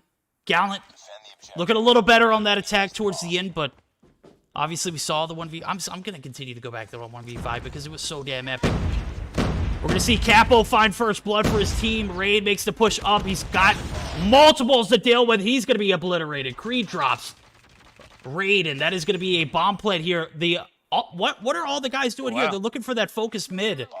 Okay, Capo's repositioning. He's trying to get that wall bang. He does. Oh, beautiful. Beautiful shots. Gets another. Mighty is going to be dropped, and now it's going to be Creed left to pick up this 1v3, and this is going to be absolutely tough. 30 seconds on the clock. Shots are going to come right again. A-long, not going to hit, and that's going to be an easy flag, or an easy defuse here for Gallant. We're going to see the body shots that come along with it. Genius a little upset. I'd be pissed too, bro. Yeah, a little bit poor for Navi, but also big plays from Capo to get that double kill, especially with the wall bang. Maybe just something that Navi weren't expecting, but they did go a little bit deep for the A bomb plant. I appreciate the aggression as we see them turn their attentions once again over towards the A bomb site. The push forward comes in. They haven't got any kills so far, but Capo blows the head off Kike. Capo's just doing a great job here maintaining this American site. He's got multiples pushed up in the trailer. Gonna have to deal with them if he wants to follow out. Bomb's gonna be collected. Creed gonna go ahead and try and get this bomb plant down. I'm scratching my head right now. You've got a 3v5 to work with. You've got 40 seconds on the clock, and you don't have the manpower. Capo there still abusing that head glitch. Just gonna get some shots taken from him, but doesn't phase him. He continues to peek it. Gathelia finds one, make it two, and now Creed left again in a 1v something scenario. This time it's 4. In 25 seconds on the clock, he gets absolutely outmanned and outgunned. Of course, you got 3 players pushing that site. There's no dice you make that. There's nowhere for you to even take cover. And just like that, the domino effect comes through and it pans out this time in favor of Gallant, who are looking a lot better on the attack here. They won 3 rounds on a trot, with 2 of them being the defending side as well. I think it's been very kind of single... being very kind of simple plays from that's pun intended from Navi in the attacking side. They've been a little. I appreciate the aggression, but they've been very linear and just kind of a little bit too narrow-minded. They have to respect what Gallant do. They have to respect how Gallant play as individuals and as a team, and look to counter that in the right way. Yes, indeed. You look at the defense here. It's a 2-1-2 split, and now you got Gathelia playing the aggressive role. This is the time where, you know, if you're Gallant, you can afford to lose one player in this situation, because if you drop one round, it's only going to even things up. He plays for information. He gets a lot of information. As a matter of fact, he's going to drop. But the focus here is still on this back alley side. They're trying to make the push towards the B site. They got 2 players to deal with. That's Leader and Genius there. They're going to clean it out. Lovely defense. 2 players hold their ground strong, and now Donlai going to be left in a 1v4 for himself. And, you know, it's been back-to-back rounds here for Navi. It's not looking good. As a matter of fact, bombs down in no man's land. 2 players holding off the push through that jungle site. We're going to see the pinch come through. Leader cleans it out, and that is going to be match point now. Gallant, even on the backs of a DQ, have shown up massively here in this search or destroy. Yeah. And they could close it out and take us to that game 3. Clean teamwork from Gallant. We need to give them a lot of respect on how they're playing as the defending side. As much as I'm criticizing Navi on their linear play, it's been some great setups from Gallant. You can see that kind of 2-2-1 split is absolutely perfect. Godzilla holding on to the mid. You have then, of course, Capo and Riot covering A, and then you have Genius and Leader covering B. It's really spot on. You know, Capo's snipes have been spot on. He catches one back alley, but doesn't get the shots. Gets the follow-up, though. Catches Creed off guard. Mighty able to stay alive on that one. That was a hell of an aggressive A-long push, but when you got Capo on the receiving end of that push, it's obviously not going to be favoring you. It's a 3v3 now. 2-for-2 trades coming through. 1-1 split. 1-1-1 split, actually. One mid, one back B, one in trailer. That's going to be Capo, who we're going to be swapping sides. Oh, he's not in trailer. He's in the backside of Armory, where he's been at the entire game. There's no reason for him to push out of it. As I see him try to reposition. The shots are going to come through. The nade is going to sound off. That's going to give a little bit of information for both teams. And the push from up top, Kike, Lovely, the bandit. Kike. Lovely. Lovely. Really good. Really, really good indeed. Fantastic stuff for this Navi side. They have the body advantage. They can play with that mine. He takes a hell of a lot of damage in the back, but now he's going to be chasing that kill. Finds down to Genius. Goliath.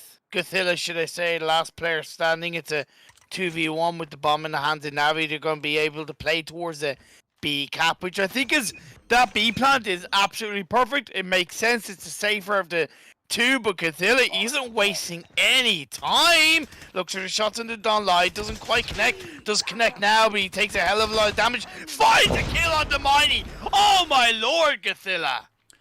He played that so very well. Took the shots, which gave away his location. He knew he had to reposition. He peeked that angle, and sure enough, Mighty was right there and able to rely solely on that reaction time. Absolutely a beast. Don gonna play his time, gonna give him a little bit to work with, but rotates back. Don gets the shots to land. Beautiful.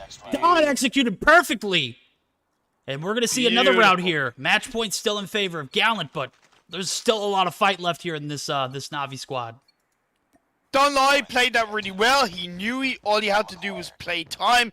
Credit to Gothilla, he'd done the hard work, but the toughest task was in front of him, which was getting that final kill on the Donlai in the time that he had to play with. And that's why he made a move so quickly, because he knew that it was always going to be tough for him to deal with that 1v2 with a limited amount of time. So credit to him in that regard. I can't help but feel, Verdict, and it's rare that I say this, but Navi kind of really need to shut Kappa down.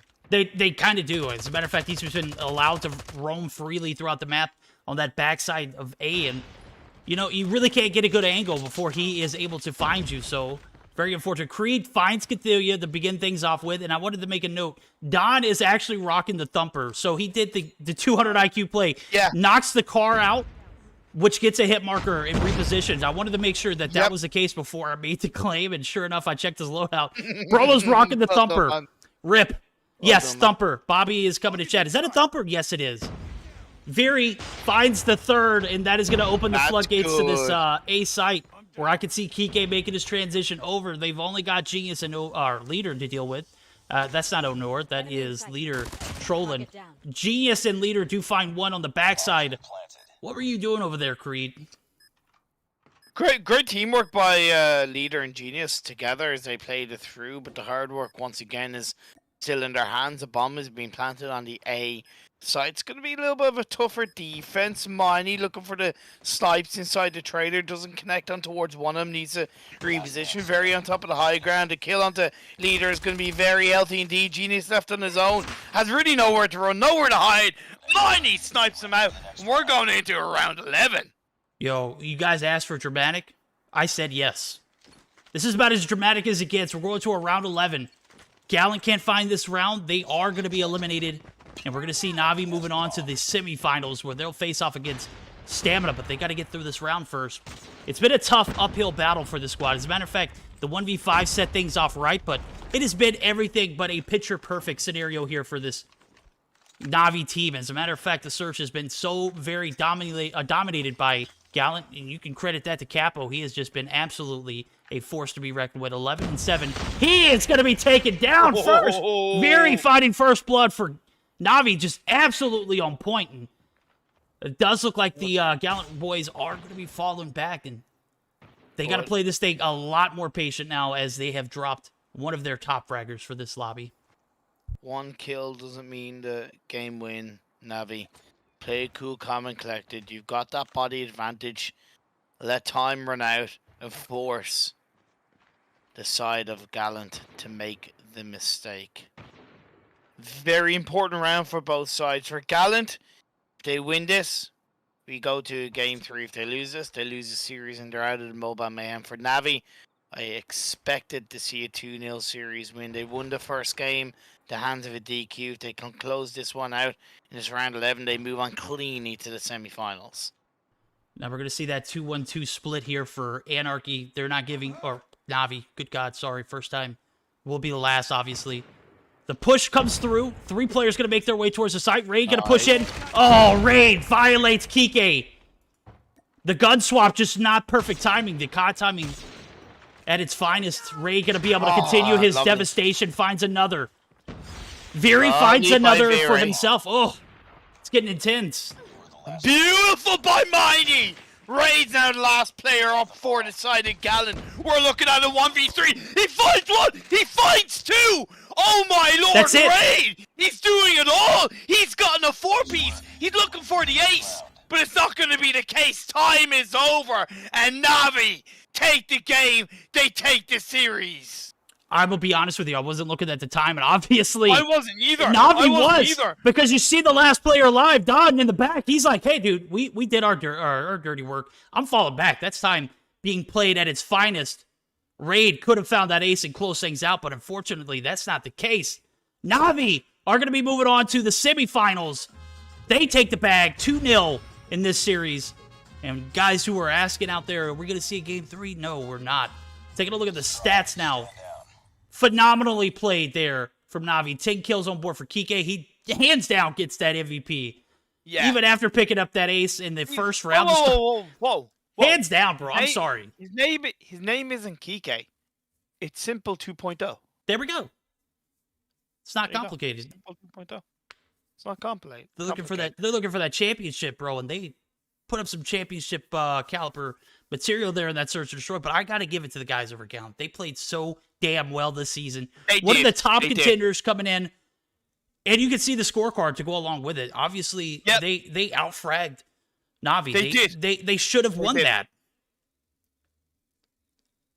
But that's why, and I'm so glad I put that little bit of emphasis on it. When Veery opened up the kill, it was so important for Navi not to overextend because they could play time. They knew that Gallant were going to take that step back, and as we got closer and closer to the time score running out, Gallant were forced to make a bit of a move, and I gotta give props to Raid. He did it all. He got 4 of the kills. He got all 4 kills for Gallant in that final round, but when you let the time run out, boom, that's where Navi were able to play it out, and it was calculatedly done. Not the cleanest of wins for Navi for sure, but at the end of the day, they did what they needed to do in the final round to move on with a 2-0 series win onto the semifinal. That is absolutely right. As we're taking a look at the bracket, the semis have been set.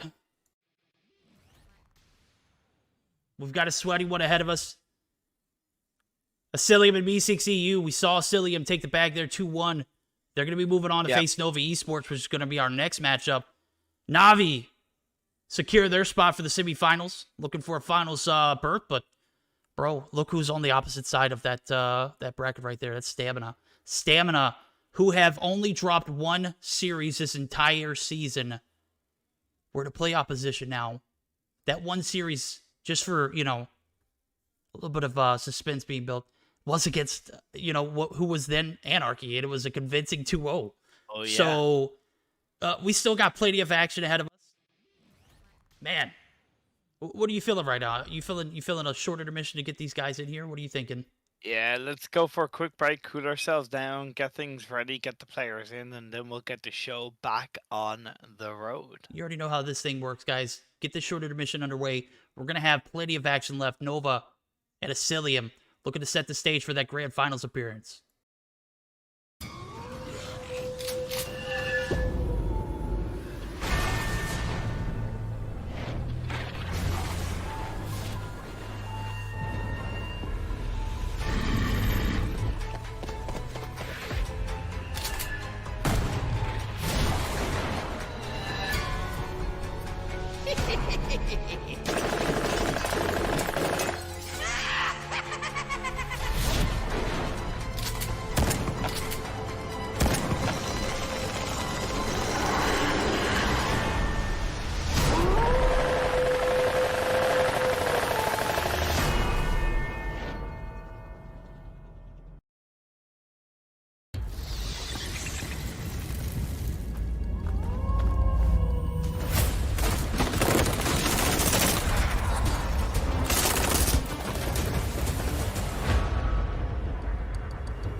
Now we've got our hands, Nova Esports and Asylium back for the semifinals. That's right, guys. The stage has been set. We are good to dive into the series. And Imperium, I got to hear back from you, man. This is a Stage 5 preview in their each respective group. Asylium, obviously, in that Group A. Nova, or I'm sorry, Nova is in that Group A. Asylium in that Group of Death, Group B. I don't know if you've seen the previews for Stage 5, but it is an absolute epic. Look, verdict. That doesn't matter at the moment. At the end of the day, these two teams are battling against each other in the Mobile Mayhem semi-finals with a spot in the grand finals up for grabs. Simple as that. Simple as that, man. And it's going to be a hell of a battle. It's going to be a hell of a fight. To me, Nova are coming into this as the team that should be winning. I know that Asylium are not a team to be messed with, and they will not stop until they get absolutely taken down. So it's going to be a tough series overall. Tough series indeed. I'm looking at it, best of 5 format, looking pretty damn good. Standoff hardpoint is where we're going to start the action off. Crossfire, search or destroy. Firing range domination, take off hardpoint. And if we see that game 5, it's going to be a raid, search or destroy. So I'm going to be leery of that game 5 because obviously there's a bug in the game right now where the music is just outrageously loud. Map vetoes, Nova opting to ban Hackney Yard and Summit. Operators banned. It's going to be Sparrow and Annihilator. So, balance Wi-Fi die had to reset. RIP. All right, so we're going to jump into it, but obviously not going to be right now. So, Ronan, correct me. Is the rotation map bans? Each team only gets 1 map ban, right? Yeah. Okay, that's perfect. That's all I needed to hear. Balance does rejoin the lobby, so that should be where we jump right into game number 1. Hopefully we won't have a situation that we saw last time. If you have that skin that is bugged, obviously just take it out of your rotation altogether. Yeah. 110%. Expectations verdict. Expectations. More so in this first round, this first map, standoff hardpoint. What are you thinking? Bro, I'm going to be honest with you. Nova have made the transition over to that Sony Xperia, which they received last week. They look damn good on it, too. So I'm expecting them to continue with their, reign of dominance here. But I'm also looking for Asylium to find at least a game or two. That's my prediction. I can't help but agree, but look at Shark! Right off the bat with a 3-piece. In this first hardpoint by the granny flat, helping his team get an early lead. And this one, 12 points to 0 against Navi. They're shook up at the start of this one. Yeah, they should be shook up. Asylium doing a damn good job here on P1. 17 points on contested, absolutely, right in that little margin of where you want to be at after P1. But you've got to bunker down for P2 setups, and that's going to come a little more difficult now that I see... No, never mind. Nova's actually spawning here, so you've got a lot to work out now. Nova has even the score. As a matter of fact, they're well beyond that 3-piece from Shark. They are set up proper. They have a little bit of a, deficit to overcome, but with them setting up for that P2, they're, a little early on. Could be a decent case for them to run rampant with that lead. Yeah, look, we all know typically, like with a lot of maps, that P1 is always scrappy, but I was really impressed with the kind of leadership around how Asylium were playing, especially Shark's movements. Neil comes in to get a double kill. Shark is trying to find the entry point, but it's an absolutely fantastic defense for Nova in the start of this P2 to help them claw back and get back into the lead. Yep, and we're going to see the spawns kind of like die right there on the market side of the map. They do a great job of holding on. Now it's Asylium's chance. Jazz opens the floodgates there, opens up with 4 for himself. That's 5 of them total for him. The points are going to come through, and Asylium are looking pretty decent on the retake. They got a little bit of time here to take advantage of, but the contest is going to come through as well for Nova. They're still scrapping here. 18 seconds left on the point, and now Nova, yet again, opting to set up for new. P3, Big Blue, Gonna be an interesting one as I see Yaya is gonna be spotted. Marvel doing a great job. Oh my God, the shots from Marvel on point as he picks up his 7th. Clears Yaya off on the rotation, and that was a massive kill coming through for Asylium. They needed that. Yeah. Was that too early of a setup for Nova? 13 to 15 seconds? I appreciate, but I low-key think it's too early of a setup, and they might pay their price. We'll have to wait and see. They do have at least control in these first 10 seconds as they try and rack up the difference that had been made by Asylium at the end of that previous cap. Toro comes in to kind of clean things up and create that space once again. It's working out for Nova. It's working out as they take the lead, but they need to hold it with the second half of this P coming through. It's so important that they hold on, but they've lost it. Yeah, they've lost spawns to go along with it too. Now, this is what they've, this is what they encountered in P2. They set up early. They get about 20 to 30 seconds at that point. They're able to recover the gap, but let's be real. The real victors here are Asylium in this point. They get those last-second breaks all too crucial, all too clutch, and now Nova doing what they did in the first 2 hills and the third, or first 3 hills, rather.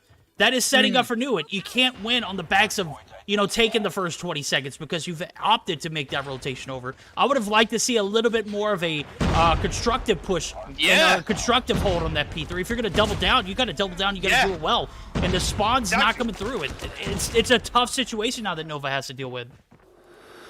Once again, they have control in the early parts of this P, and they are kind of making things up, but they came into this hard point a good 30 points behind, right? So it takes a lot. It takes that kind of first half for them to even the score. So that's why we talk about kind of holding on to it for more than that first half. But indeed, the death machines come out. Jasmine's a 2-piece, so important onto those Nova players. But Karma, he gets shut down as well, and it's like a fucking broken record. Sorry, excuse my French, but same thing over and over. Nova have good control in the first half, but then they lose it, and then they can't do anything else with it. No, they can't. As a matter of fact, Marvel gonna hold off the flood or the push over from the backside boxes. Asylium looking pretty darn good here on this first set of hills, and the reset's gonna come through. Nova tried to get the last second break. Obviously, that's what they should have been doing on P2, P3. We saw the repercussions of, the backside. You double down, you set up for new. It doesn't pay off. It didn't pay off there, at least, either. They get a little bit more of that point. It was a little more difficult for Asylium to make the break, but now they're going to have to find a little bit of life here in P1 reset, and it's going to be a difficult one. It's out in the open, we mentioned. Lovely trades coming through. Asylium able to continue to do their best here. P1 is an absolute nightmare for Nova. They're going to have to find a way to get on hill. Jazz has been so good for Asylium in this round.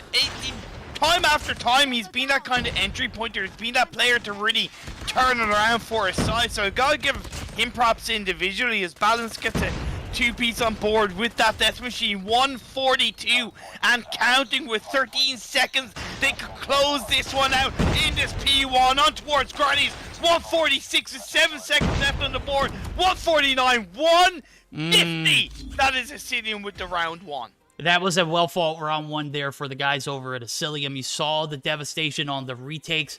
They came through, and they came through massive. P2, set up early for Nova, L.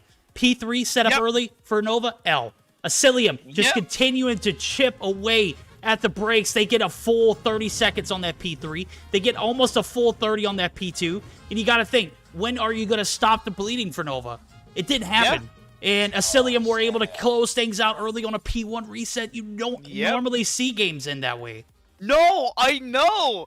I think an okay P1, it tends to be scrappy. We'll see this same old, and then once again, we'll just see a lead in for P2, and it should be clean. I still believe that it was going to be won by Asylium anyway, based on we'd seen that, like you mentioned, that kind of P2, P3, P4. Same old. It was like deja vu. It was like, freaking, what's that film with, where it's just kind of like, Groundhog Day. There we go. Yeah. Same. Yeah. It's insanity, bro. It's doing the same things over and over again, expecting them to pan out. Something like that. Yeah. Yeah. Nova obviously had good intentions.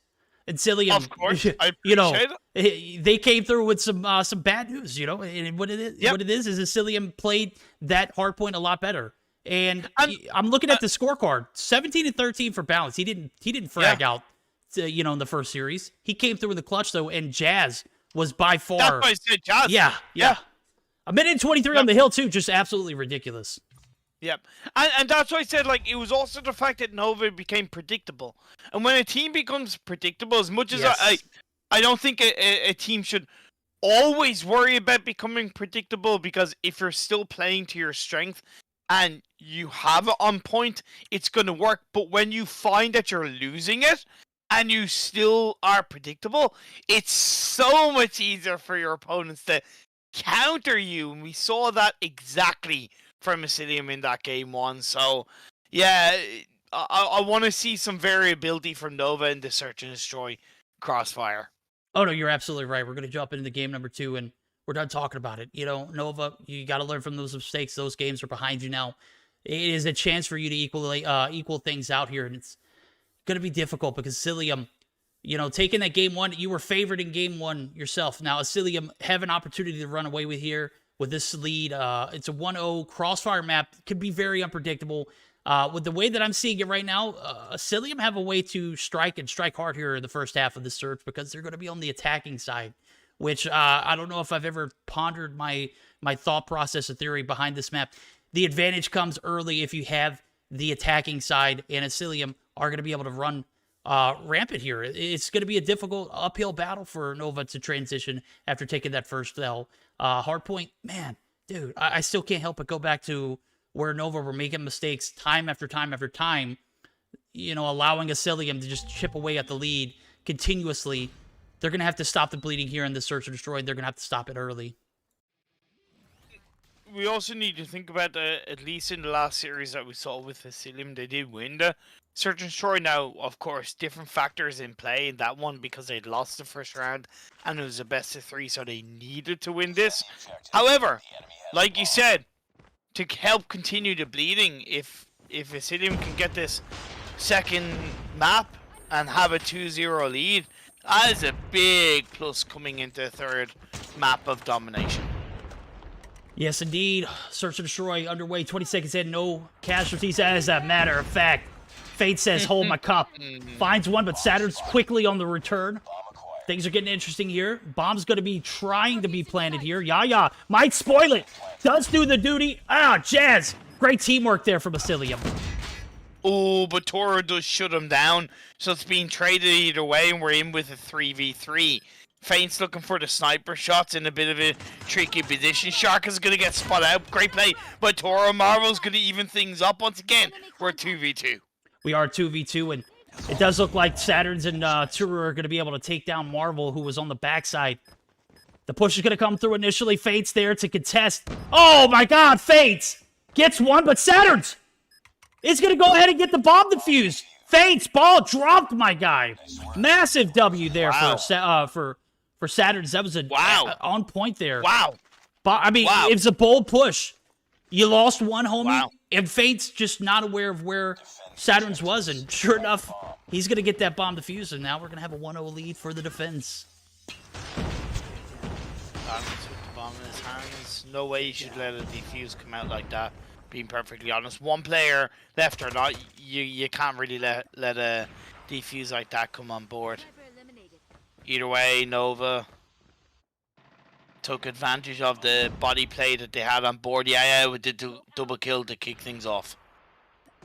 Big frags coming in favor of Nova, and that bomb's going to be halted. Balance. Oh, Fates. Catches Yaya on the transition. That staircase, a corner building, is lethal. And Fates has been there the entire game. 3 on board for Fates. Bombs in the hands of Balance. Wants to get this plant down, but if he does, sound off, Turu's going to be there to answer, and shots are going to continue to rain in. Nova looking to make this thing a 2-0 round. Balance going to be... Turu. Oh my god, Churu doing Churu things here. Finds 2 and now Faints in a 1v3. But why are you throwing like that? In no way, shape, or form did you have control of that Asylium. Faints was running away from being put down to 15, 20 health. And you're trying to plant the bomb? Are you actually kidding me, Asylium? Come on, do better than that. Good play by Nova, but at the end of the day, that was a massive slip up by Asylium. That was indeed. It was poor timing. Balance just got to have a better a better perspective on what's going on. And bomb goes down, and sure enough, he wasn't safe. One player drops. That's Neil. Neil, who hasn't made a big impact so far. Yaya has 3 kills on board.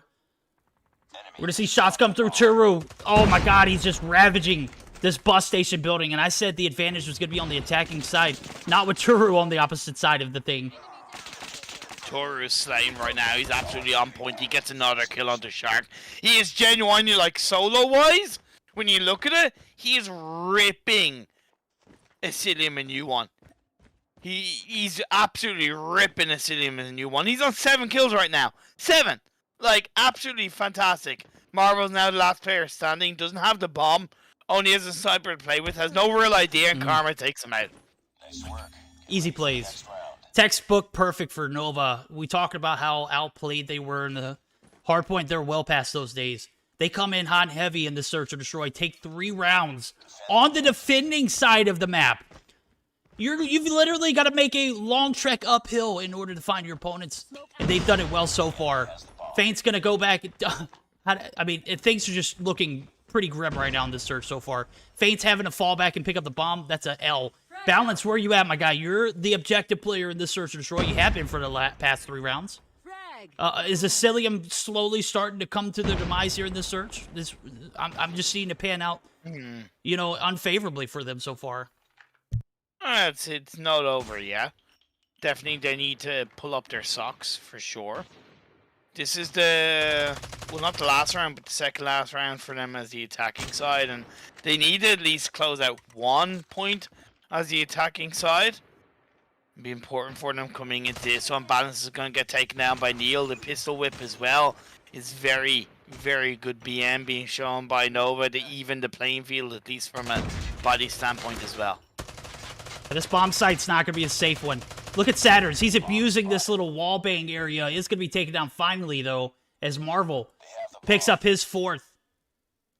Bomb's going to be collected. Jazz going to try and get the D done, but it's not safe. This is a 3v3, but in reality, when that bomb goes down, you know, you're going to have a moment of, you know, few shots coming through. Neil going to be the equalizer here, trying to get the angle, but feels bad. Jazz going to fall back. Smart move. You got 25 seconds now. You got to make a move. Okay, I think he might have been going for a little bit of a bait. I understand that it is risky going for that bomb plant, and yeah, like sometimes, and it's not that like we're experts, right? It's not that we're experts, but we've also commentated enough COD Mobile to see things plan out when we look at things a certain way and we see things going down, and that's exactly what happened with Jazz, and just like that, 4th round over to Nova. Yep. Perfect so far in the search or destroy. As a matter of fact, everything has been on point.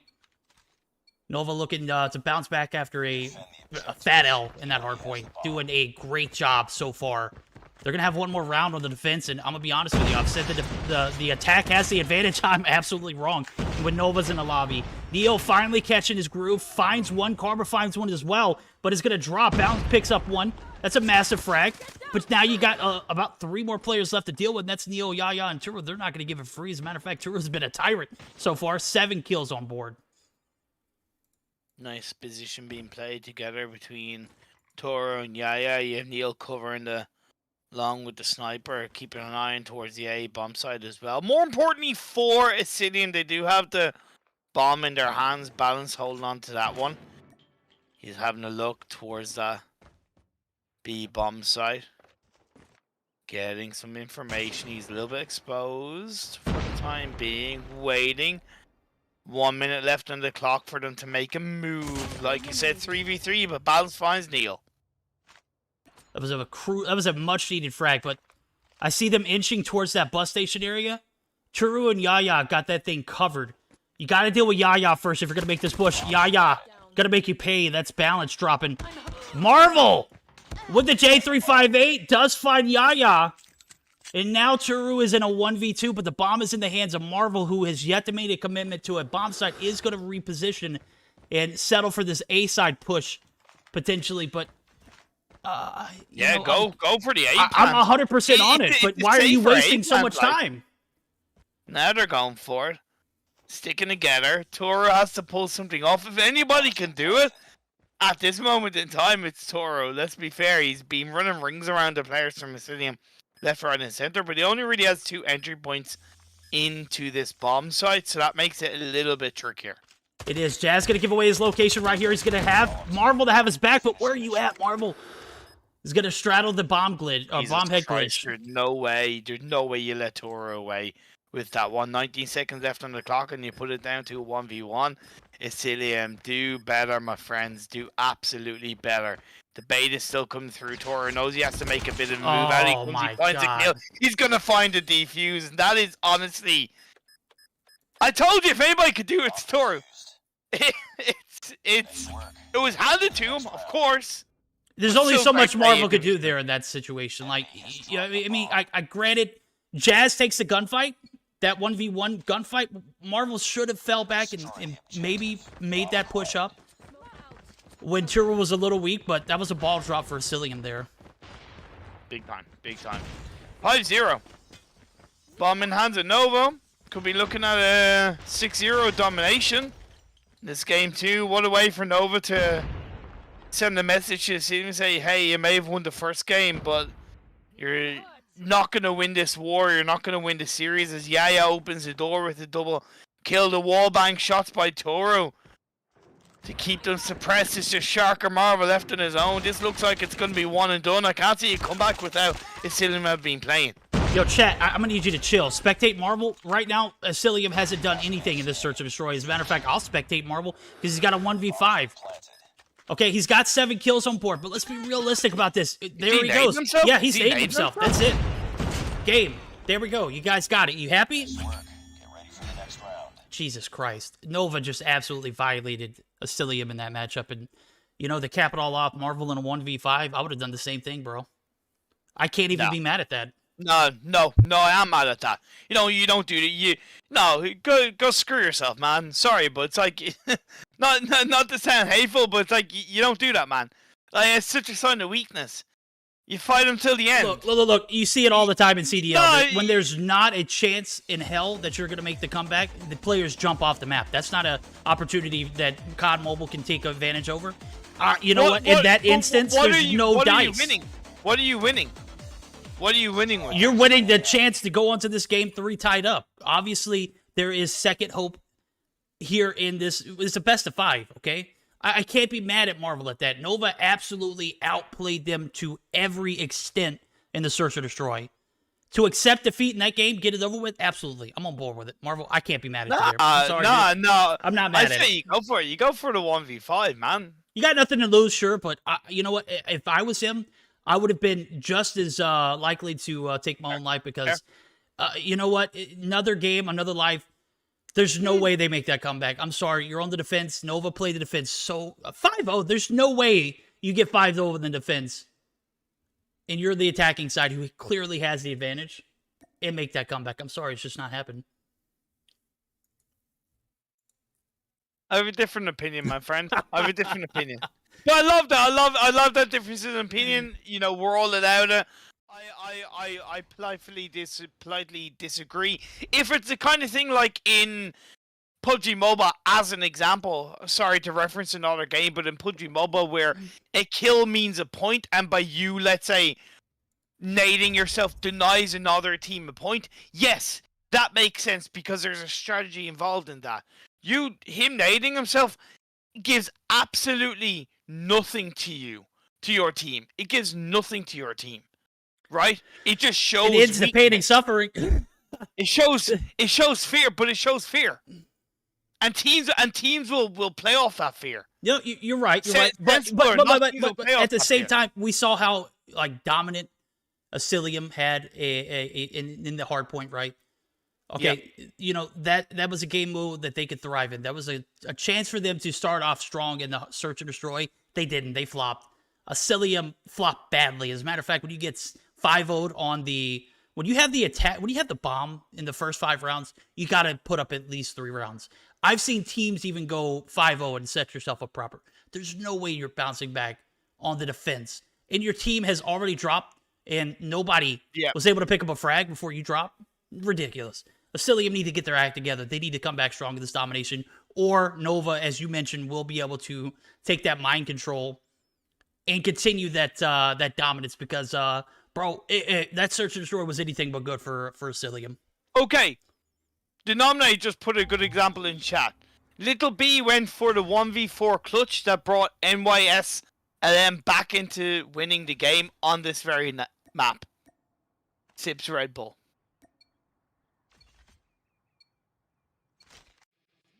Marvel 8 Little B? All I'm gonna say. Doesn't matter. Okay. He can be his own Little B. But I love that, by the way. I love you, man. I love the fact that we can have these conversations. But either way, the story goes on between these two teams, and that's what it's about. It's about Asylium, it's about Nova. We're one apiece in this best of 5. We are one apiece, best of 5. Search and destroy a bust for Asylium. Nova have all that momentum to move forward. Now Saturn's going to clear out bottom wood. Gonna have some interaction there. Feints, no problem. No feints, no worries. Neil cleaning out top 10, and we've got a battle for B about to come through. Nobody has an advantage, though, so gotta go back to ground 1. As the B site is going to be pushed. Saturn's going to go ahead and start the cap, but as you said it, you know, the player advantage is not in anybody's favor. Of course, he's going to be taken down.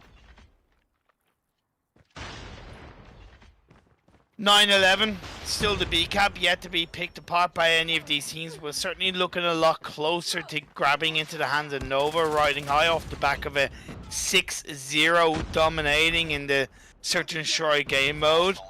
15-12, very close. We did see, of course, a pretty confident win coming out from Asylium in the hardpoint, an objective-based game, much similar to this domination. So I could see a much closer, tight-knit game between these two teams in this one, and we're seeing it right now. We are seeing it. As a matter of fact, there's a little bit of a struggle for both teams to get a little bit of that map control. I gotta say, Asylium had it initially when they made the push towards trailer. Jazz was bunkering down on the barrel site.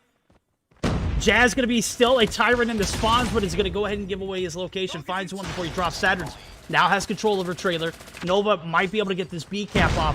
Where are the man pushes coming through? Saturn's and Turu are going to combine for the kills there. And now we're going to see about 80%, 90% halt. That objective player in Turu is going to be dropped, and now just 1 foot on it, and Nova have the early advantage. That's going to be Saturn's engine away, but he's going to be denied. Turu going to try and finish the job. Asylium now have a 4-man presence, or make it 3 rather, on that B site, and not going to be able to initially get a little bit of a deny, but Nova's still right there in it. 31-33, it's so close between these two teams. Oh, Nova, you couldn't be any closer to a B cap. Nearly gets taken, but Balance is going to shut that bad boy down. We need to see a little bit more from Asylium. They cannot let Nova get so close to capturing that B cap. 110%, 36-38. They have been able to take it, but instantly we see the members of Asylium trying to grab it back, and they do. They get the double cap. Great response from Asylium. They waited for their opponents to make the first move. They were rightfully so. Trailer control was 100% on point for Jazz. Jazz was able to take a few out before he got taken out. And Nova did a great job of getting the B cap, but they did it a little too late. They allowed Asylium the opportunity to regain a little bit of that map control, and you sure enough saw it. All players from Nova drop. B gets capped right back in the favor of Asylium, and now Nova on the back burners here. A is going to be pushed. Karma absolutely obliterated. Marvel with the SKS holding down Fort, and now we're going to see the push up. Neil going to make him pay for it. Back and forth affair so far. Ooh, weird time, I think, for Shark to pull out that Death Machine. It didn't seem to work out too well for him. Still a double cap being held onto by the players from Asylium. They're holding out a strong defense. Gotta give them props for using that trailer to their advantage. I think that's been a big part of why they've been able to hold on to this B cap so confidently, right? Feints with the Death Machine not overextending his mark, picking up a bit of damage here, a kill there. Really great control by Asylium. Really great control indeed. And, you know, you hold... That's the name of the game. You hold trailer control, you've got the site. Asylium won the battle in the trenches, and it eventually went in their favor. We saw the early B cap for Nova. They struggled to get it. They finally do it as soon as, you know, they do. I mean, what happened? Asylium were right there to pick the pieces up, and they had the advantage. They have the advantage going into the second half now. C-cap going to be capped off. Fate's going to be doing the job. Balance going to be doing some mid-map control. Finds one lack, and that's Karma. Battle for this B site will begin again, and trailer control is going to ultimately determine in my book. And I don't see anything in trailer for Nova. I see 2 Asylium players, however. Now we're going to see second half unfold just like the first? Question mark? We'll have to wait and see. Apologies, guys. We have observed that it seems that the cartography is wrong, so I've informed Ronan to flip it. He's thrown nearly as hard as Asylium threw a lot of rounds in Search and Destroy, low. But as he get in, it's a really good play by the members of Asylium as they look to try and hold on to this control. Ronan says sorry because he has a lot to do in the background. Not good enough, Ronan. It's not good enough. What also is not good enough is the fact that there's no home flag here for Asylium. Oh, they found a little bit of adversity, but they regained their confidence. They get the A site, but now they've got a little bit of problem at home here as one player, Yaya, finally gets taken down. That's what you needed to deal with. Trailer control now. Look at it. You've got trailer, you've got the map, right? Turu doing a great job of holding point. Jazz finally going to be able to take him down. Trades. Oh my god, Jazz. Just unstoppable. The B side is in danger though, but look at it. Jazz has bird's eye view right here. But they need to take it though, right? There's no point in having bird's eye view if you don't take it. Yes, okay, technically they don't need to take it, but in my eyes, yes, they do. They do need to take it because you just can't let it get that close against a team like Nova. You gotta gain control when you can, however you can. Taking a look at this scorecard too, I gotta say, 23-17 for Shark, 20-9 for Balance. Nova are getting out-fragged right now, outslayed to the highest capacity. And no wonder they couldn't control the B site. You got to win those gunfights in the trenches, and that's where Asylium thrived at in the first half. They're doing a decent job of following it up. The Goliath is going to come through for Balance. He's going to go ahead and maintain the top side of this wood area. It's not going to be a factor on this B side. If he pushes out to B, he's dead. Toast. It's over with. He just needs to hold down the bottom wood area, in my opinion. Now we see the Goliath being played out by Balance, Marvelade as well. You have Shark with the Death Machine. If you're gonna pull out a Goliath, if you're gonna pull out a Death Machine, you better turn it into a B cap hole, and I think that has been the case indeed as Asylium are able to pull out that B cap. Much respect to Asylium, making use of that in the right way, not taking it for granted. Big timing on those plays. Massive plays there from the Goliath, one and done. They just wanted it for one reason, that was to get the B flag. They do it. Exactly. All right, so no harm, no foul in that. Obviously, Balance was taking a risk, making that transition over to the B flag. Thought that they had a little bit of map control in order to do so, and it panned out perfectly. Now we're going to see Nova struggling to get back on that objective. 3 players push, 3 players drop. And Asylium might be able to close it out here on this double cap alone. We're in triple cap territory right now for Nova, by the way. Make it so easy for Asylium though, Nova. You can't just go for the B cap. You need to set up. I know time is kind of against you, but you can't play that easy. And then as the Death Machine is rocked out by Saturn, he gets taken out straight away. Shark is like a shark out of water right now, feeding into this so well. And yes, okay, it is a double cap by the side of Nova, but in my eyes, they need the triple. They need it now. They're well past that triple cap territory. They get the triple. How long can they hold it? That's the name of the game. The Predator missile is going to be a huge factor. Why? Because Faints might be able to make that transition over. Oh my god. They're going to deny C initially. Can Nova make the comeback? If they do, I'm going to be just as shocked as you guys. Don't forget. Cluster. You got 30 seconds left. You got 30 seconds left on the clock as well. That will come into consideration as time ticks down. Oh my god, Nova. 142, 145. Is this going to be the biggest throw from Asylium? Is this going to be Oh the my comeback God. of this victory for Nova? It With is. the That's triple game, set, cap match on right board? there. Holy This schmoly. is Nova, baby. Oh my lord. Wow. Moment of silence for Asylium. 146 to 122 is where I saw that triple cap come through. The cluster, the score streaks, the operators all come into effect. Nova, even on the backs of getting outplayed the entire matchup. Wow. Well, outfragged more than anything. Outfragged. Oh, more yeah. than anything. Well, I mean, they didn't have trailer control in first half. They didn't even have it in second half. That's true. Up until That's that true. triple cap came through, and man, Nova turned things around so quickly, bro. I'm still in devastation. I know Asylium are pissed too. Wow. And you know what? I'm gonna say that wasn't a throw from Asylium, honestly, because the way they used the Goliath and the Death Machine to capture that double cap, that was them not taking the game for granted in my eyes. That was them wanting to control that game, right? However, and hindsight is always goddamn fucking 2020, right, man? Right. Maybe if they had waited a little bit longer, then it might have worked out. But that's so tough to tell. So in my eyes, Asylium didn't through. They put in a hell of a lot of work. It looks harsher than what it was because of that massive triple cap in the end, but it was a hell of a performance in that game 3 from Asylium. I mean, look at the scorecard here. Shark 33 and 26, 26 and 16 for Balance, 23 and 21 for Marvel. Your top three are way above positive, right? The caps to come along with it at the bottom. I'm just trying to put things together. There's no way you look at this on a scorecard and say, hey, you know, Nova won that. Wrong. Yeah. Your top frag goes 23 and 19. The only player positive. Everyone else is neutral or negative. No dice.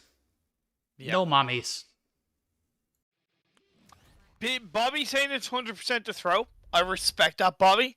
I respect that. I'm choosing not to look at it that way because I understand, and I think if it was maybe a different situation or a different game, I might say it's 100% throw. I'm trying to give Asylium that kind of, not benefit of doubt, but that level of kind of, hey, I appreciate the work they put in towards that game, but then again, if you put in the work but you don't close it out, technically that is the definition of a throw, so I understand where Bobby's come from. I'm just trying not to look at it that way. Yeah, I'm trying not to as well, but then I go back to that nade in the 6th round of the Search and Destroy. Maybe that day was probably, maybe I'm rethinking my views on it because, I was expecting them to win that domination. Mentality. And I'm sure they were too. Mentality. Now they're right back at square one. As a matter of fact, they're going to be down one map, and I'm taking a look at the rotations. We're going to get geared up for a takeoff hardpoint. Yeah. Oh, interesting. Everything happens for a Really, reason. really interesting. Maybe. Yeah. I don't know. Look, like I said, that's why, like, Nova are that kind of team, right? Nova are the kind of team that you can't take them for granted. You can't necessarily put them down as a team that's going to lose until it's actually done.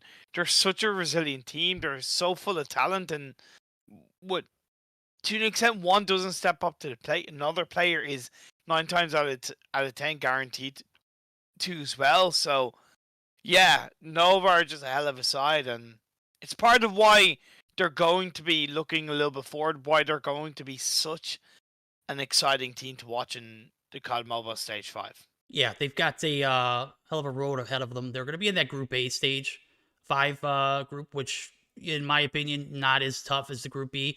Asylium, they're going to be in the blender if they allow games like that to continue on because, the Search and Destroy was devastating. 6-0.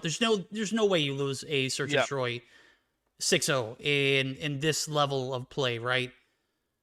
And then you cap it off with a 146 to 122 domination game that you had in the bag. All you needed to do was maintain one flag site. You're telling me you couldn't maintain one site for 4 seconds? Is that what I'm hearing? Is that what I just saw? That's what we just saw.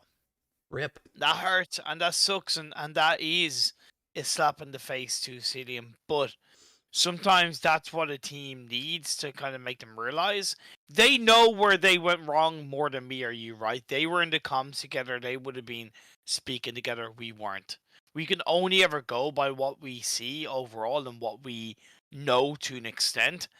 But that's why I always talk about the mental game, right? And that's why I always talk about, and it's one of the things that the chat kind of said a lot after that game, was just the mental game is such a big part of competitive. So something like a player, not to go back to it too much, because I'm trying not to, but an example of someone kind of deciding to nade themselves is just such a mental sign of, it's a weakness, right? It's a sign of weakness. And with that correlating with what we saw in the very end of kind of not clutching out on the 4 seconds needed, like you said, it's harsh for Asylium. It really is harsh. It really is. Just waiting for one of those players to join back in the lobby. Marvel may have had a connection issue. Oh. He's going to go ahead and disconnect and reconnect. And there we go. We have it. Game number 4. Cool. Deciding factor. Asylium can't throw here, guys. I know you didn't throw before, but let's be real. That domination was it hurt me, and I know it hurt you. Right? You got to put that one behind you, just like Nova did on game 1. This is your opportunity to take us to that game 5, which will be a raid, search or destroy. Got to get through this one first. Hardpoint was pretty devastating for Nova early on, so maybe we'll go back to that same energy. Oh man. Okay. So we're back kind of at square one. Hardpoint. Let's go. It's a fresh opportunity for Asylium to take this game and bring us to a 5-game series run, of course. Scrappy P1, but it's going to be a couple of points on board for the side of Asylium, but Nova are back in the game. They are back in the game, indeed. Name an objective. Get on the point. That's all you got to do. P1, obviously, on that fountain side of things, you got a million different angles to cover, and right now, it's neck and neck for a reason.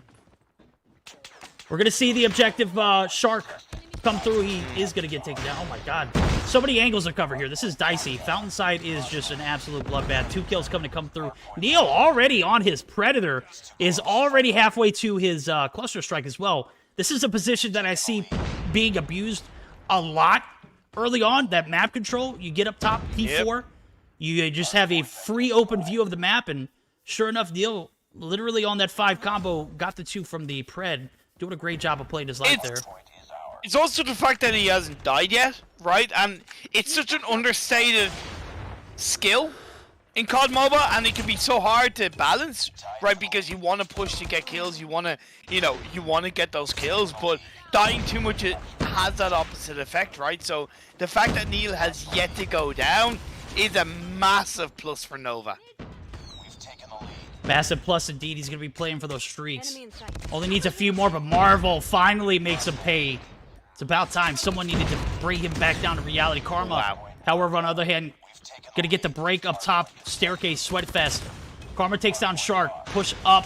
Balance on the bottom side is going to be found as well. And Marvel, or Nova doing a great job here on this P2 transition. Now P3 is going to be set up, and now we're going to see the roles flip. The early setup from Asylium. The only difference is Asylium had 2 players there to contest. They didn't double down 30 seconds left, right? Yeah. Yeah, but it was a nice backstab by Jazz playing towards that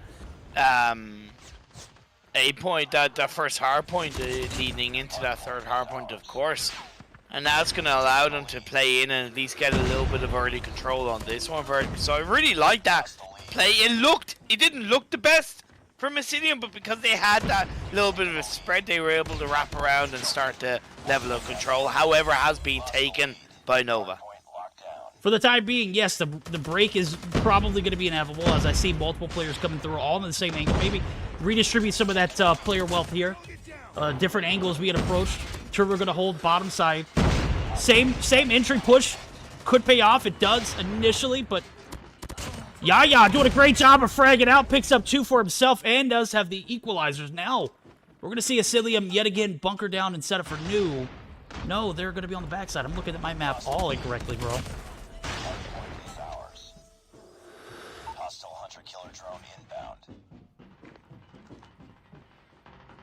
And here we go. P4 going to be starting up. 69 to 59. It's getting to be a nail biter. Asylium obviously playing for a Game 5 scenario, they're going to have to do a better job on this transition, as I do see Nova already on point. Shark going to be taken down there. No, he's just going to be weak. Oh, there it goes. Yeah. Doing a great job of putting out that cluster strike. It's not only going to potentially get a kill here, but it is going to be able to hold the push over. Oh my god, Nova just absolutely devastating and griefing the life out of Asylium, 59-95. What started off to be a little bit of a rocky start for Nova. They get their feet under the break comes through. Asylium with a chance to find a little bit of life here on this P4 rotation. Get the early break, but they got to deal with Saturns here. Saturns is going to be right on the outskirts. Shark going to find him. Good job from Asylium, as they have now kind of not necessarily even the playing field, but put themselves back in a position to contest here for this P1 reset. Man, this is so good for Nova. But also, Asylium are really giving them a good run for their money. A real good back and forth between these two teams. Holger being utilized by Karma, as is by Toru. So definitely, SKS from Neil is really unusual, but it's clearly working in their favor. And I get it in this takeover map. I think it can be a really kind of clean, utilized gun, especially with the playstyle Neil's coming on board. He's only died 6 times. He has 18 kills. That's like over 3 KD. That is exactly 3 KD plus now at this stage. So really good from Neil.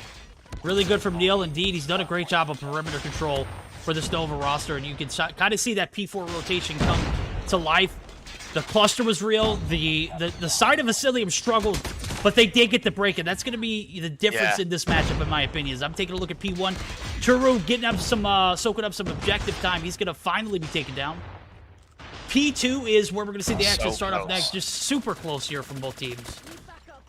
So close. Like, honestly, massive credit to both these sides. Like, these two teams are competing in Stage 5, and they do deserve that level of respect at the end of the day. Say what we want, talk about how they performed in this series, but both of these teams, big props to them.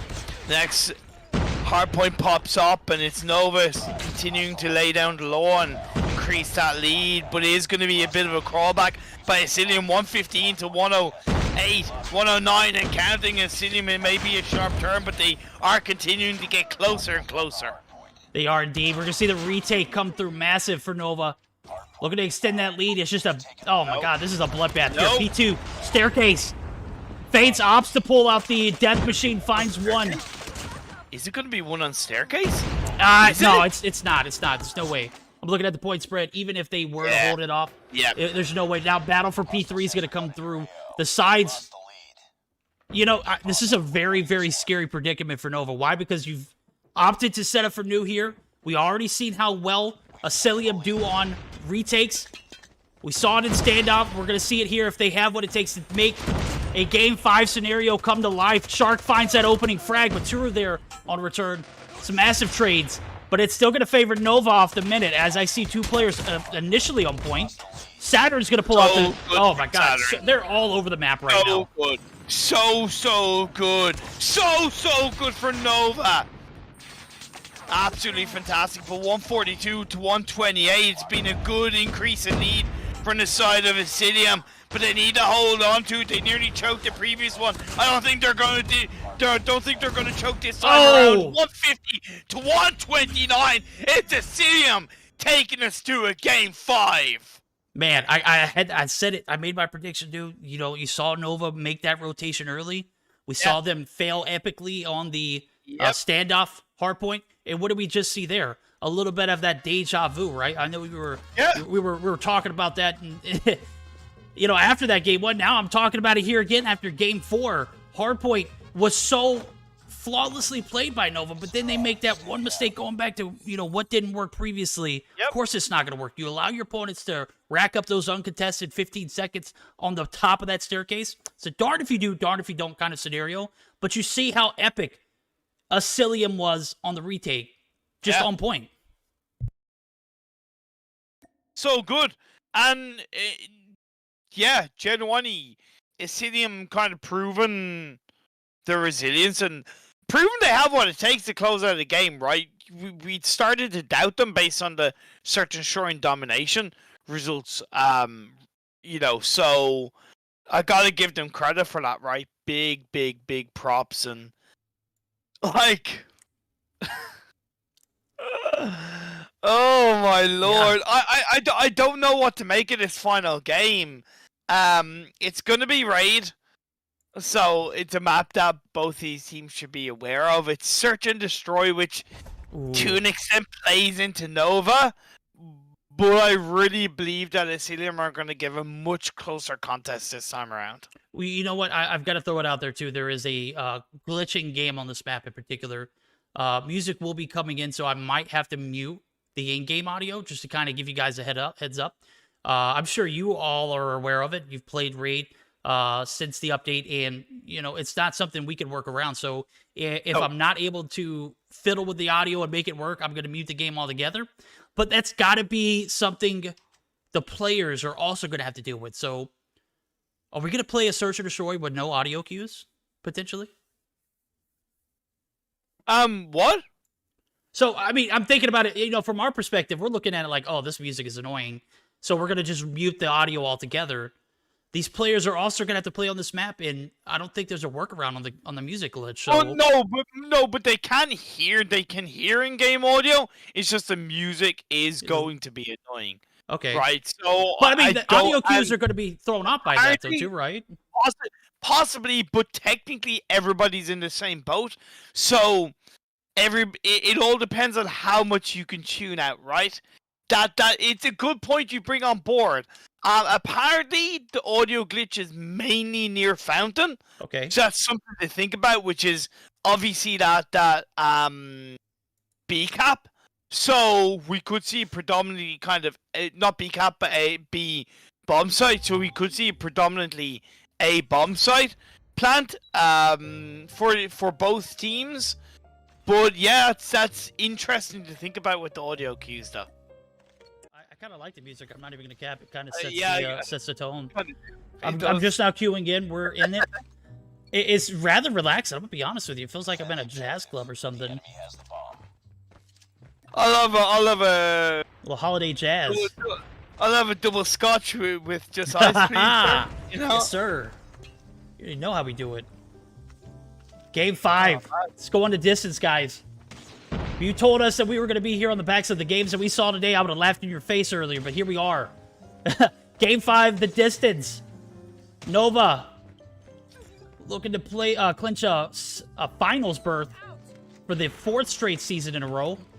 Or 5th. Oh my god, these guys have been so dominant for the past few seasons I've been casting. Now, Asylium looking to clinch their first ever grand finals berth. True. It'd be the first time in how many seasons that Nova haven't been in the grand final? This would be 5th if they make it. So if they don't make it, it'll be you know their first in 5 seasons they haven't made it. Yeah, exactly. That's exactly what I'm saying. Nova. Oh my god, a flawless round. Way to start things off for Asylium. I've kind of gotten lost in the music, but gameplay on point here. And they said it was around Fountain, man. I could hear this resonate all throughout the map. Good god. It also could be something that, odd to say, don't know how true it is, could be something that can help relax players, right? Yeah, right. Music, take the pressure off.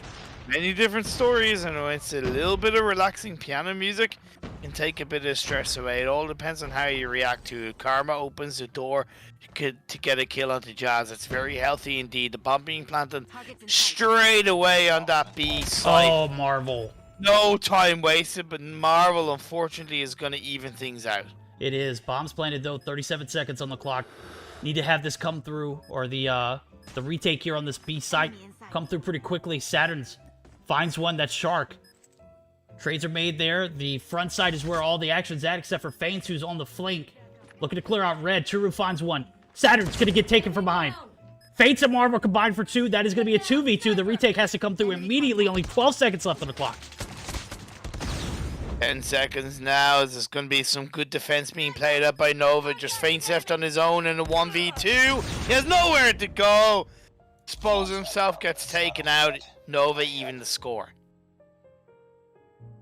Interesting play. The B site Not normally somewhere where we see this Nova team push over to capitalize on a early trade and make great use of it. Saturn's picked up a few kills himself there before he was taken down. Now we're going to see the A-side push come through. Shark there to shut things out, but Yaya fighting the shots. Karma going to sneak through. Muddy Room. Jazz right here to answer the door if he makes his way there. Saturns finds one in the back. Now Jazz. This is a much-needed kill here for your team. Got to be patient. The bomb has been planted. Bomb has been planted. Body advantage in the favor of Nova. Time's ticking. Nova looking overall quite confident and healthy in this third round. Don't deny what Jazz can do though, especially Marvel with that sniper, but he gets taken out. Gonna be Asylium down to 2. Yep, Jazz fades, left the pick of the pieces. Nobody. Make that no casualties on the side of Nova, and now there's an opportunity for a 1v5 to happen. Not the case there. Turu shutting it down there on the staircase, and we've got 2 back-to-back rounds for Nova. We saw the first round was a 5-0 clean one for Asylium. Nova able to bounce back and adapt accordingly. The game plan back on course. You find 2 rounds on the attack. This is one of those maps where I feel like the defense again have the advantage. And right now, there's no advantage for Asylium. As a matter of fact, they kind of had their backs against the wall ever since that first round.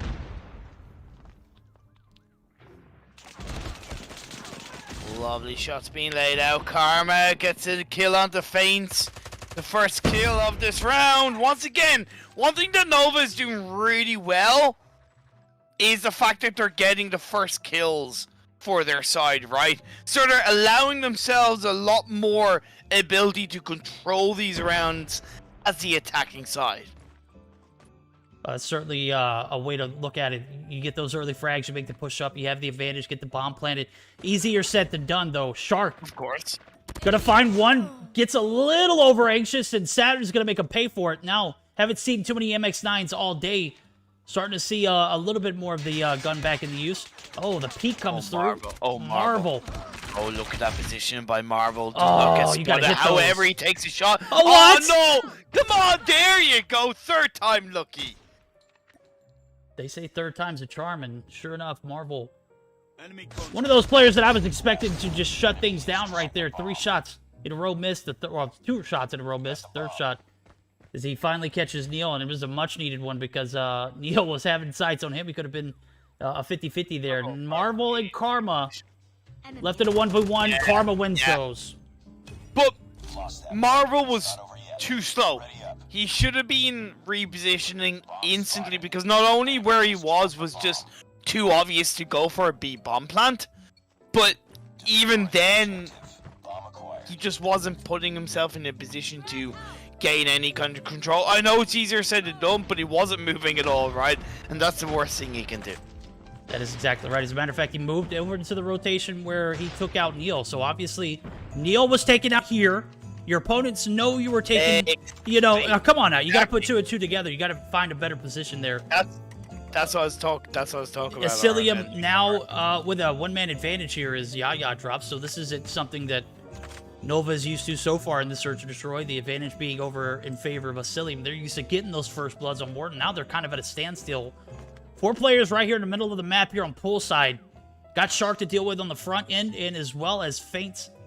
Or not Feints, but Jazz up top. I'm looking at my numbers. They're all wrong. 3-1 in the favor. Nova. Lovely play by Jazz. I'm really impressed with Jazz. Individually, I think he's one of the most improved players in Mobile Mayhem this season. I know that might sound silly to say, but I'm just being really impressed with him. I know I haven't been commentating all of the days, but just definitely his performances have stepped up. Performance was much needed there. They find 2 on the defense. Now they're going to be moving over to the attack side. We flip sides. And the advantage still in favor of Nova. Nova looking to close this thing out and clinch a grand finals appearance for the 5th time in a row. Oh my god, Neil. Finds first blood for the team, and that is going to be just a domino effect as another player drops. That's Shark, and everyone from Asylium is stuck right here. The same situation, just flip sides. Marvel drops. Pieces are just starting to crumble here for Asylium. That's just Jazz and Balance that are left up. Now, they are somewhat together with each other, so that's a positive. However, they're a little bit in a pinch. They are covering multiple angles together. I'll have to wait and see if they can open a little bit of a kill in play. Same building together. Looking for the money shot. Piano music playing in the background. The scene is set. 1 minute and 5 seconds counting. 2 against 4. Nova, all they have to do is wait. Yep, waiting game. This is where we're going to see it pay off here. The push comes through. Money room compromise. Going to make the rotation through mid, but there's one player there to deal with. He's Neil. Neil, the only player. Okay, this might be a chance for them to... Oh, Neil, you got to hit those. Hits the second one to follow up. Didn't give him a third chance.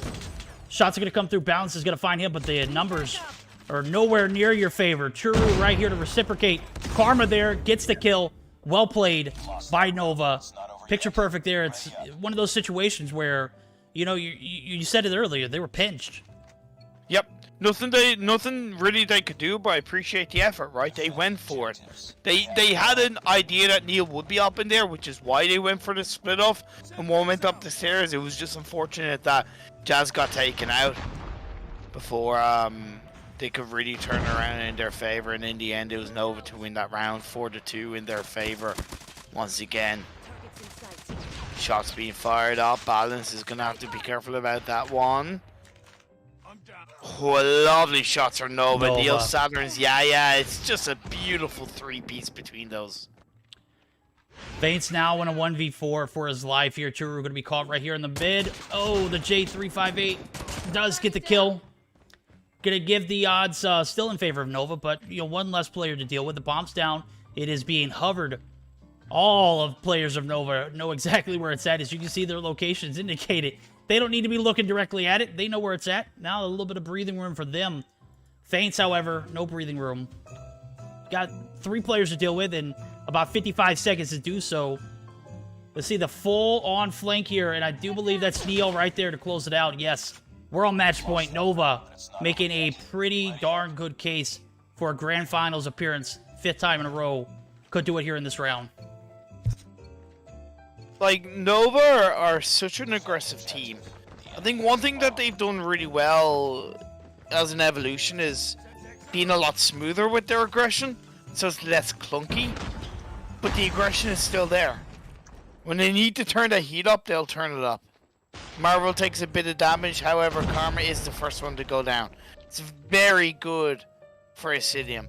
Much needed first kill for Asylium. Yo, I'm gonna be honest with you. I should have seen this a few rounds back. This is like, you know, you're on match point now. You're finally starting to adapt to the strategy, and, you know, it's working out, okay? You got 3 rounds left to go if you take this one.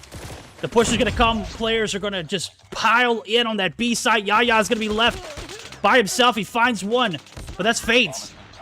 Bombs planted, 40 seconds on the clock. Not much for Yaya to do here. Smoke comes down.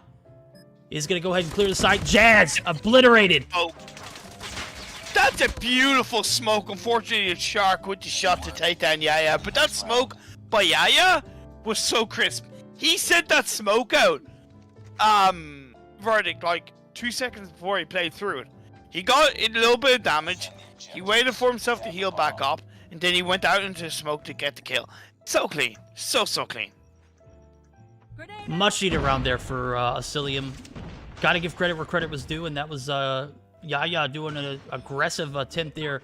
Turu, oh my god, Turu up top red is in a very compromising position. Is going to be able to stay alive, but he is, without a doubt, in one of the most aggressive positions he could be in with all of these Asylium players there. Jazz doing a great job, finds Yaya out in the open there.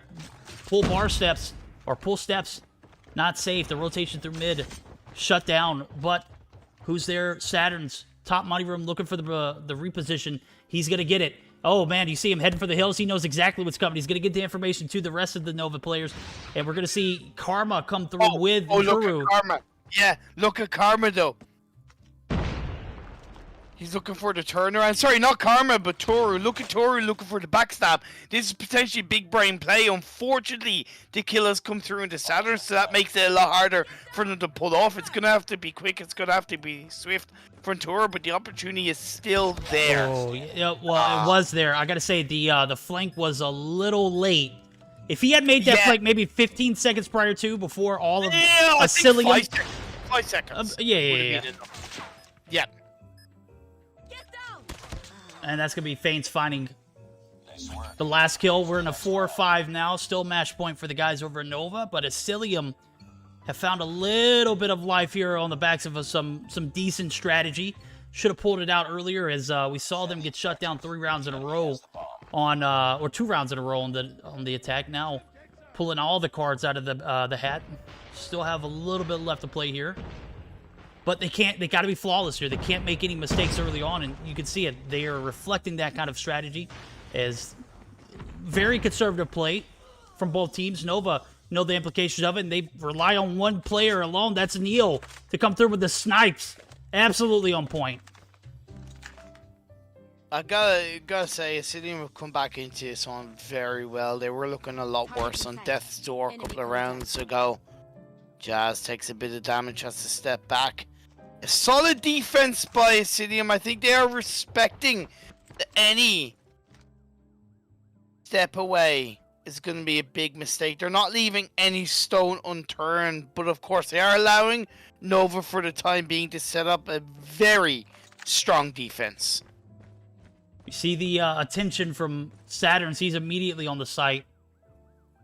If he gets taken down, there's not going to be any line of defense here. Oh, balance! Oh my God, balance! Saturn. You can't full peek that, man. That was such a slow peek. Bombs down. Saturn sees it. That's going to be the rotations over for Nova. You can see them. They're doubling down. Marvel finds one, trying to make things a little even, but Karma. Oh my God! Everything is starting. It's done. That's it. Asylium, you got one player left. Marvel's left the game. That's it. They should have completely abandoned that B push, that A push completely, and they should have looked for a little bit of a reposition right. Now Feint just turn around, get the kill onto Toru. It's not over yet. He looks for another kill. He's waiting down towards the bottom of A. He doesn't have the bomb, finds Yaya, but he's gonna have to play in the corner, and Neil finishes him off, and that is a game that match. Nova once again booked their ticket into the grand finals of Mobile Mayhem. Yo, I'm gonna be honest with you, bro. We'll just paint a picture for you. Say Feint's clutches that 1v4, right?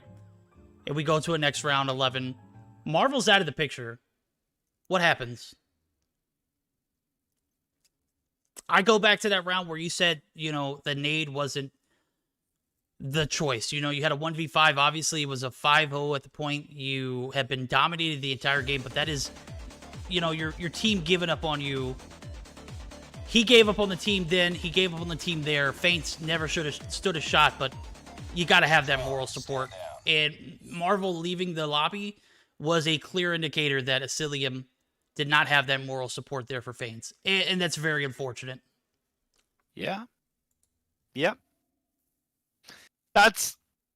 I'm sorry, but actions speak louder than words. And yes, we don't hear the comms, but man. Because Feint had gotten 2 kills, he put it down to 1v2. Whether or not Nova were massively trying at that point because they knew they had a 3-person advantage, doesn't matter. Feint still got 2 kills, he still put it down to a 1v2. You said it. Actions speak louder than words, and Marvel leaving the lobby, obviously a clear indicator that Any rate, that's going to be Nova. Moving on to the grand finals, we've set the stage here for one side of the bracket. Now we got to make it even, and that's going to be Stamina and Navi. Bro, talking about a Clash of Titans. This is going to be a phenomenal series ahead of us, right?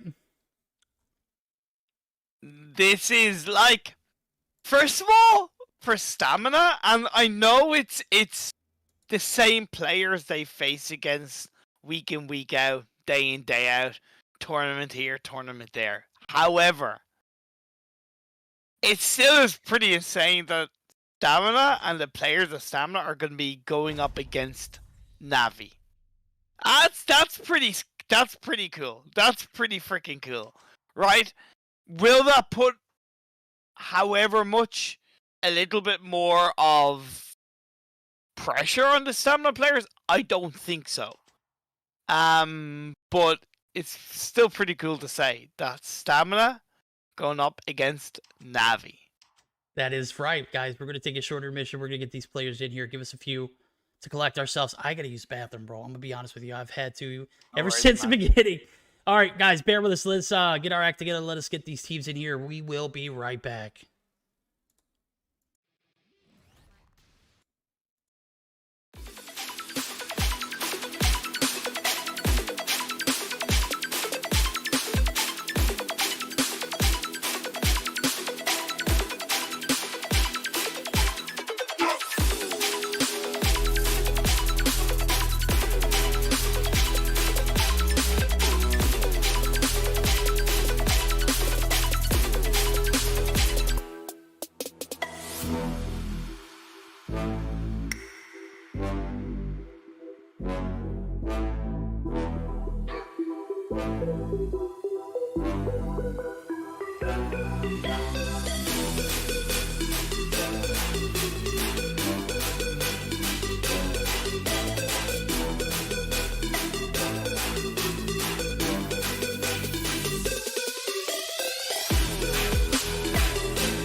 Yes, that screen is correct, guys. Stamina going to be taking on Navi in a best of 5. We've already had one side of the stage set. Nova taking that 3-2 victory in that Search and Destroy win that was so dominant. Now we're going to get an opportunity to see some of the better sides of the bracket as well in Stamina and Navi. Imperium. You're looking handsome tonight, my guy. You are looking absolutely stunning. Those blue eyes are piercing, my guy. It's all in the camera, man. It's all in the camera. I'm as ugly as all hell, but the camera does the good work. Man, this is such a big series, right? You got best of 5.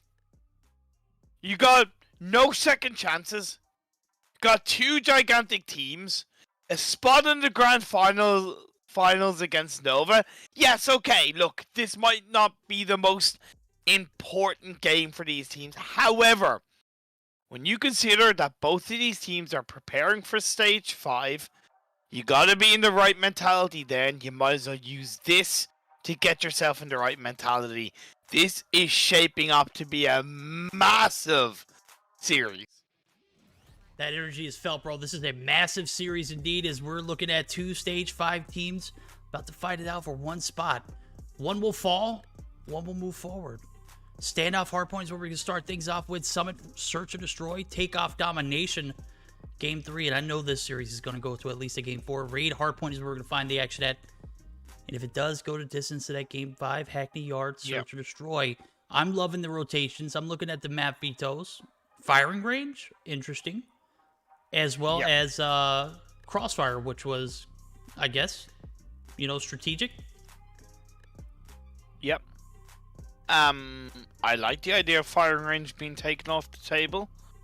I like the idea of it being Search and Destroy Summit. I'll tell you that much. That's a big one for me. Annihilator and Sparrow being banned, I think, is pretty safe.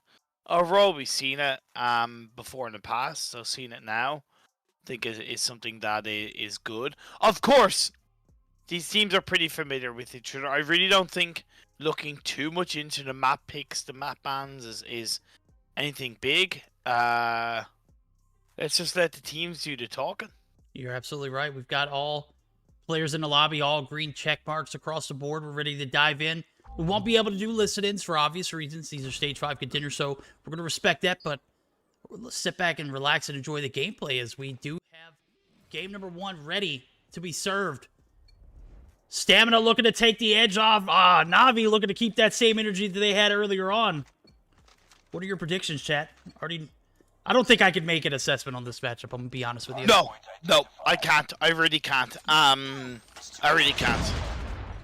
I am looking at this as a 3-2. Game 5, similar to what we saw in the first semi-final series. A good start for Navi as Kike Simple 2.0 opens up the door with the double kill. Mind you, with the kill as well. It's only a 2-point lead, but it's better than nothing at the end of the day for this first hard point on board. Very pulling out a couple of stops in the corner of the granny building. So good control from Navi. Yeah, Stamina are at a standstill now. They're looking to get a few picks to make this transition over. You know, we're about halfway through with P1, and P2 setups are going to start coming along with it, as I do see the spawns are set so far for Navi. Now I'm seeing Inferno on a full-on flank. He's going to go through Market to try and open up the floodgates to this P2 spawn site. He's going to have Kike to deal with. Kike literally caught that to Wright's buried there to get the refrag, though, to prevent that rotation over, but P1's compromised. Finally, 31 points up for Navi. They have a massive advantage, and they don't have spawns now, as I do see the anchor coming through for Stamina. Really good start for Nova, but of course, this is Stamina we're talking about, right? I know Grizz might have to an extent been affected a little bit by the shorty nerf, but no doubt about it, he has a way of bouncing back, and he's a very, very viable player, very flexible player, showing his prowess in the past when shotguns weren't really in the meta, and once again he's going to find his place, find his feet in this battle, in this ground, as it's going to be 35 seconds on the clock for this P2, and it has been a little bit from Stamina, but not enough. No, not enough indeed, as we do see the retake comes through massive. Kree going to be up top, your objective player, 11 seconds on board, as well as 4 kills to go along with it. The push comes up top. Inferno and Drari are able to take that gunfight and win it easily, but what's not easy is the fact that you've now got to trek all the way over on the opposite side of the map, and that is going to be where P3 is, and where a majority, well, not a majority, where all of the players are for Navi. They have set up nicely. P3 didn't give in too much for that P2 rotation either. As a matter of fact, only about 10 seconds scrap time. And you look at the difference in the clock. 48 to 38, 10 points exactly. And the advantage is going to go in favor of Navi, as now they have top control, they have bottom control to go along with it. Miney doing a decent job. Demon mode activated, pulls out the shotgun, is finally taken down, and P3 has been 15 seconds in, 15 points uncontested so far. It's a healthy enough lead, but honestly, I kind of want to see Navi increase it, right? A little bit similar to when you're going up against a team like Nova. You want to really, you know, nail those nails in the coffin, or hammer those nails in their coffin, right? You really want to dig yourself deep, and having that kind of massive cushion as at the moment Navi have is quite healthy. 17 seconds, Miney with the double kill in the end of that. Oh my god. So good.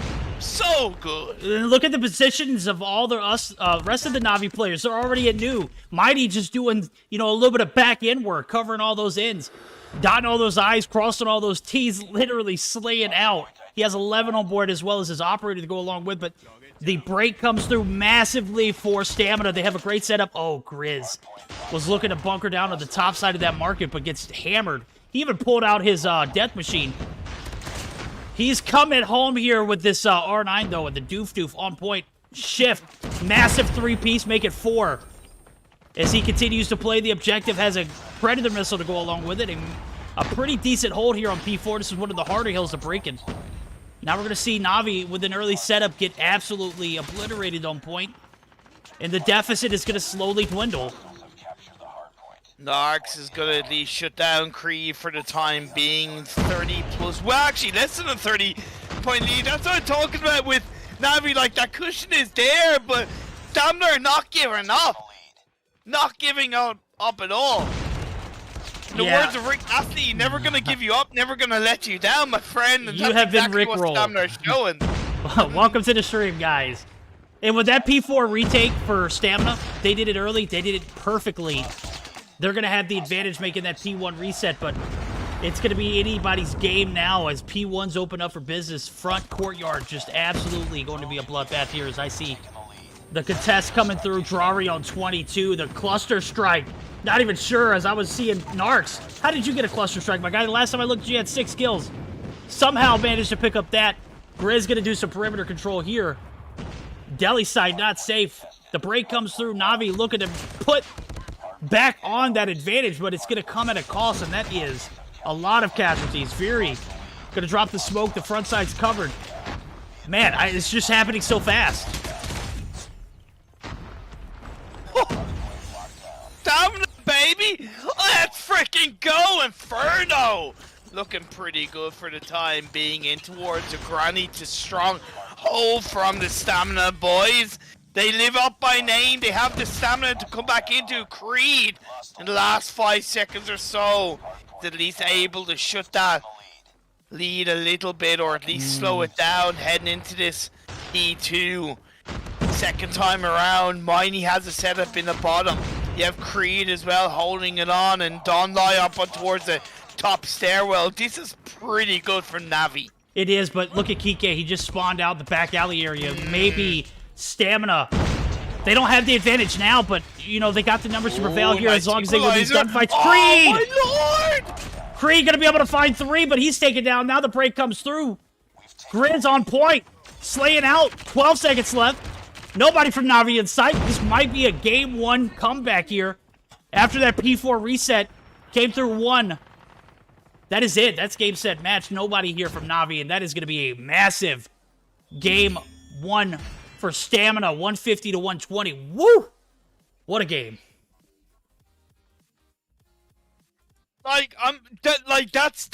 It's just, man, this is what I love about competitive COD Mobile, right? And this is honestly what I love about competitive COD Mobile in Europe. That competition is so high. I really don't think Navi did anything massively wrong, right? honestly, they didn't really do anything massively wrong. Just when you're up against a team like Stamina and you have that little bit of lead, you can't rely on it, right? No, you just can't rely on it, and Stamina got back into it. Inferno was so integral. He only died 9 times. He still got 15 kills. You know, you had 1 minute and 8 from Drari, an absolute silent but deadly player for the Stamina side, getting 23 kills. Both teams played well, but Stamina played a little bit better. Yeah, they relied heavily on that P4 break. They got it. They set up proper for P1, and I think the moment where things got out of hand for Navi was the fact that Narcs didn't absolutely slay out, bro. Let's not be confused here. Narcs able to earn that that cluster strike. He put it right down on that, right dead in the middle there in court guard. And nobody was able to even capitalize on even a contest for Navi. You take that away, and we have a much closer game going into that P2 transition. We saw the the placement from Navi going into it. They had all corners of the map covered, but it wasn't enough. It's you get 5-man pushed. It's only so much you could do in the point. Then the spawns get taken out. It was a lot going into that P2, and they put a lot of it on their backs to make sure that they were able to clutch it up. And unfortunately, they fall shy. Fortunately enough for Stamina, though, they have a 1-0 advantage. They have rights here in game number 2. As I'm taking a look at it, it's going to be a Summit Search and Destroy. This is interesting. Now, this is where Stamina have just been so absolutely on point here recently. Sorry, you cut out who's been on point recently? Stamina has been on point, bro. They lost one series the entire, but to be fair, that one series was a 2-0 in favor of who was then Anarchy, now Navi. So a little bit of adversity here early on for Navi. I still have a lot of faith in the boys, or the Step Brothers over there, as we're going to go ahead and jump right into it. Summit, Search and Destroy, predictions. I'm not making any. I'm not doing it. I'm just going to have a little bit of respect for the game and let it play out.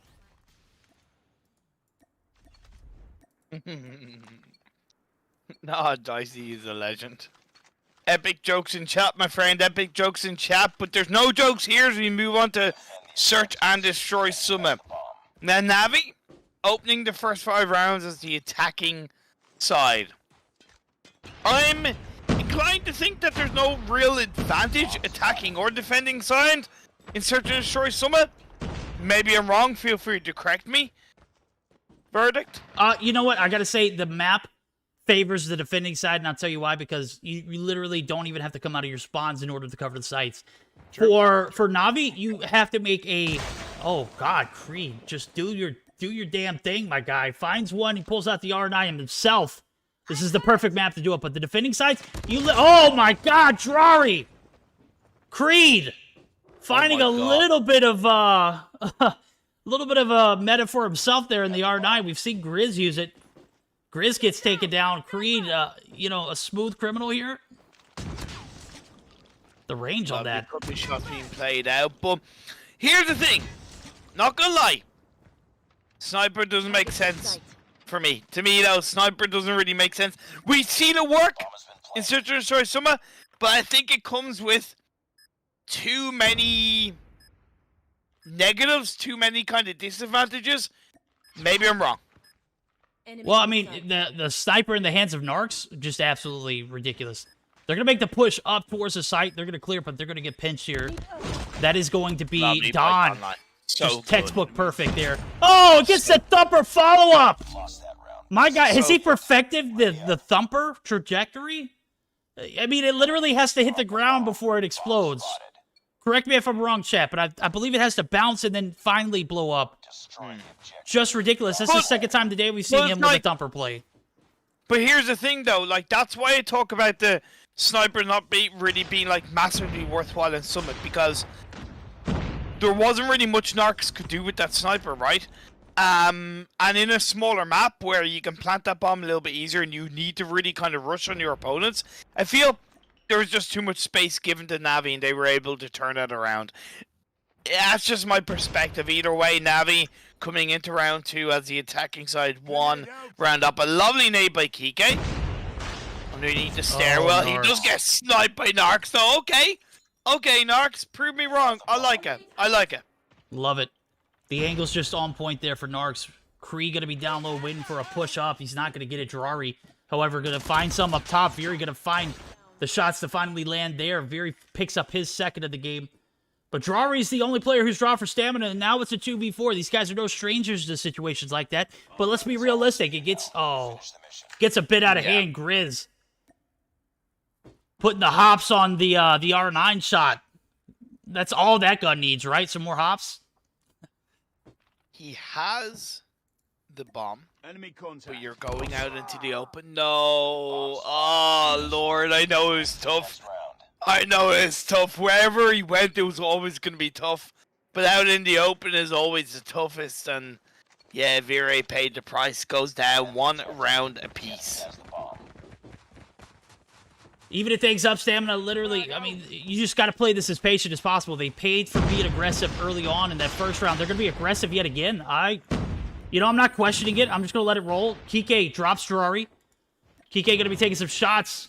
And we're going to see all of them, that motion fall back. Grizz literally going to be heading for the hills here. Bottom side connector. And you're going to give your opponents every opportunity to take all that you had claimed early on. The push came through. Jirari drops early. Miney movement unlocked. On point. Nactus Vincere Miney at that. Put some respect on that name as well, my friend.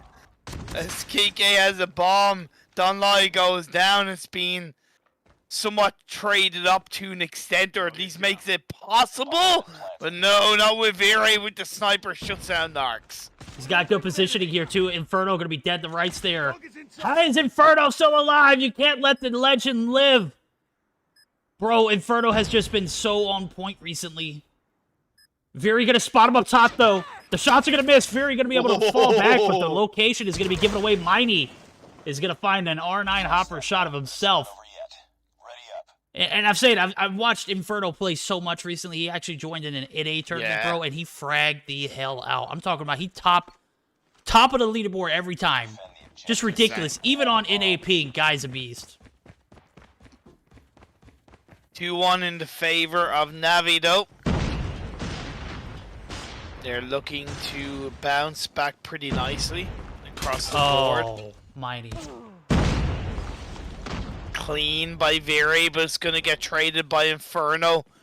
2 to 3 going against Navi, but Inferno gets taken out. Don't lie! He is so good. Unfortunately, shift to eliminate him. Kike gets a kill 1v1. Kike gonna go ahead and drop immediately to that side. He knows who he's got to deal with, and that's Grizz. Oh my lord, did you see that? That was like so close. So close, and now Kike is gonna... What? No way! The defuse comes out? Kike dropped the ball there, bro. I know he had that bomb placed perfectly, but you see one motion there. Obviously, you know it's Grizz. You can't get too close. Yeah. So I guess it's one of those, if you do, if you don't kind of situations. But, oh, man, the timing just unfortunate. Grizz able to capitalize, though. Can't be mad at that. 2-2 tied up. Grizz doing Grizz things. Hit markers on the concussion. Going to give away 2 locations. Play for that information. You got it. They don't want to let that slip up again, though. Inferno's going to take down Dunlai. Ooh, Kike feels bad, man. Feels bad, man, indeed, especially as the bomb holder. Woohoo! Vire, though, onto Narcs is quite sweet. Grizz is on his own. Grizz on a cheeky little spot here. Look at this. Spots Miney, gets the drop. 7 on board for him. He's got 2 more to deal with to win this round, and, bomb is down. We're going to see Vire collect it, get the rotation back. Kree going to be hanging tight on the staircase. No homies left behind, right? Push over towards the A site. It's going to be clear for now, but here comes Grizz. Grizz might catch one lacking. Does it. The staircase, sweaty indeed. Oh, the movement is not going to be enough to pay off. Grizz, he had the drop on him, too. If he would have shot or hit those first shots, that would have been, lights out for Don and Vire, but unfortunately he didn't. 3-2 now as we flip sides. The so the defense here close. from Navi is going to have to come through epically. Well, you were saying that defense is technically at an advantage, but at least the members of Navi have been able to use the attacking side to their advantage. As Drari gets a kill onto Miney, a very good start from Stamina, not really focusing so much on the bomb plan for the time being, but hanging around with Shift, holding on to the bomb. Smoke is played out, a little bit of a bait movement coming through. Vire being very careful, going to chuck up a flash or two on towards the underside. Drari gets a kill on the Donlai. Kike going to be the player all the way in the backside of the flank, and he's not anywhere near the action right now. As a matter of fact, he needs to move, and he needs to move fast. Narcs up top could be the player. What are you doing, Kike? Go all the way through. This is not an instance for you to fall back. You know where all the players are at there based off of the interactions of your teammates dropping. He's going to give away his location. Inferno going to be able to live with his life. And that info right there is going to be huge. The bomb's down. 30 seconds on the clock. We know where Kike's at. Inferno does at least and does get the kill. Very going to be left in a 1v3. This was tough. Oh my god. Very just nasty. But guess what? So is Nargs. We're tied up now. I said the defense was where I see the most advantage. I still hold firm to that because you literally can find a frag or two just sitting in your spawn 10 feet away from where you spawned at. Well, they've got to use it. They have to use it and abuse it. I think it's been very well played by Stamina so far. 3 apiece speaks for itself. Very close in this series. I'm looking at Miney, trying to find a sniper shots, being very careful. Very pushing on forward. Nice wraparound by Very. I like it, but Grizz and Drari together getting a 2-piece. They're going to go ahead and get this bomb down now. It's going to be Kike and Creed. Kike finds one. Doesn't get the shots now. It's just Creed. Drari. Absolutely too OP there. Grizz going to follow up with the R9 as well. We got the little bit of an advantage swap here. Momentum going in favor of Stamina. Navi are trying to play too clever in defense. In my eyes, they're too heavily split. Verdict.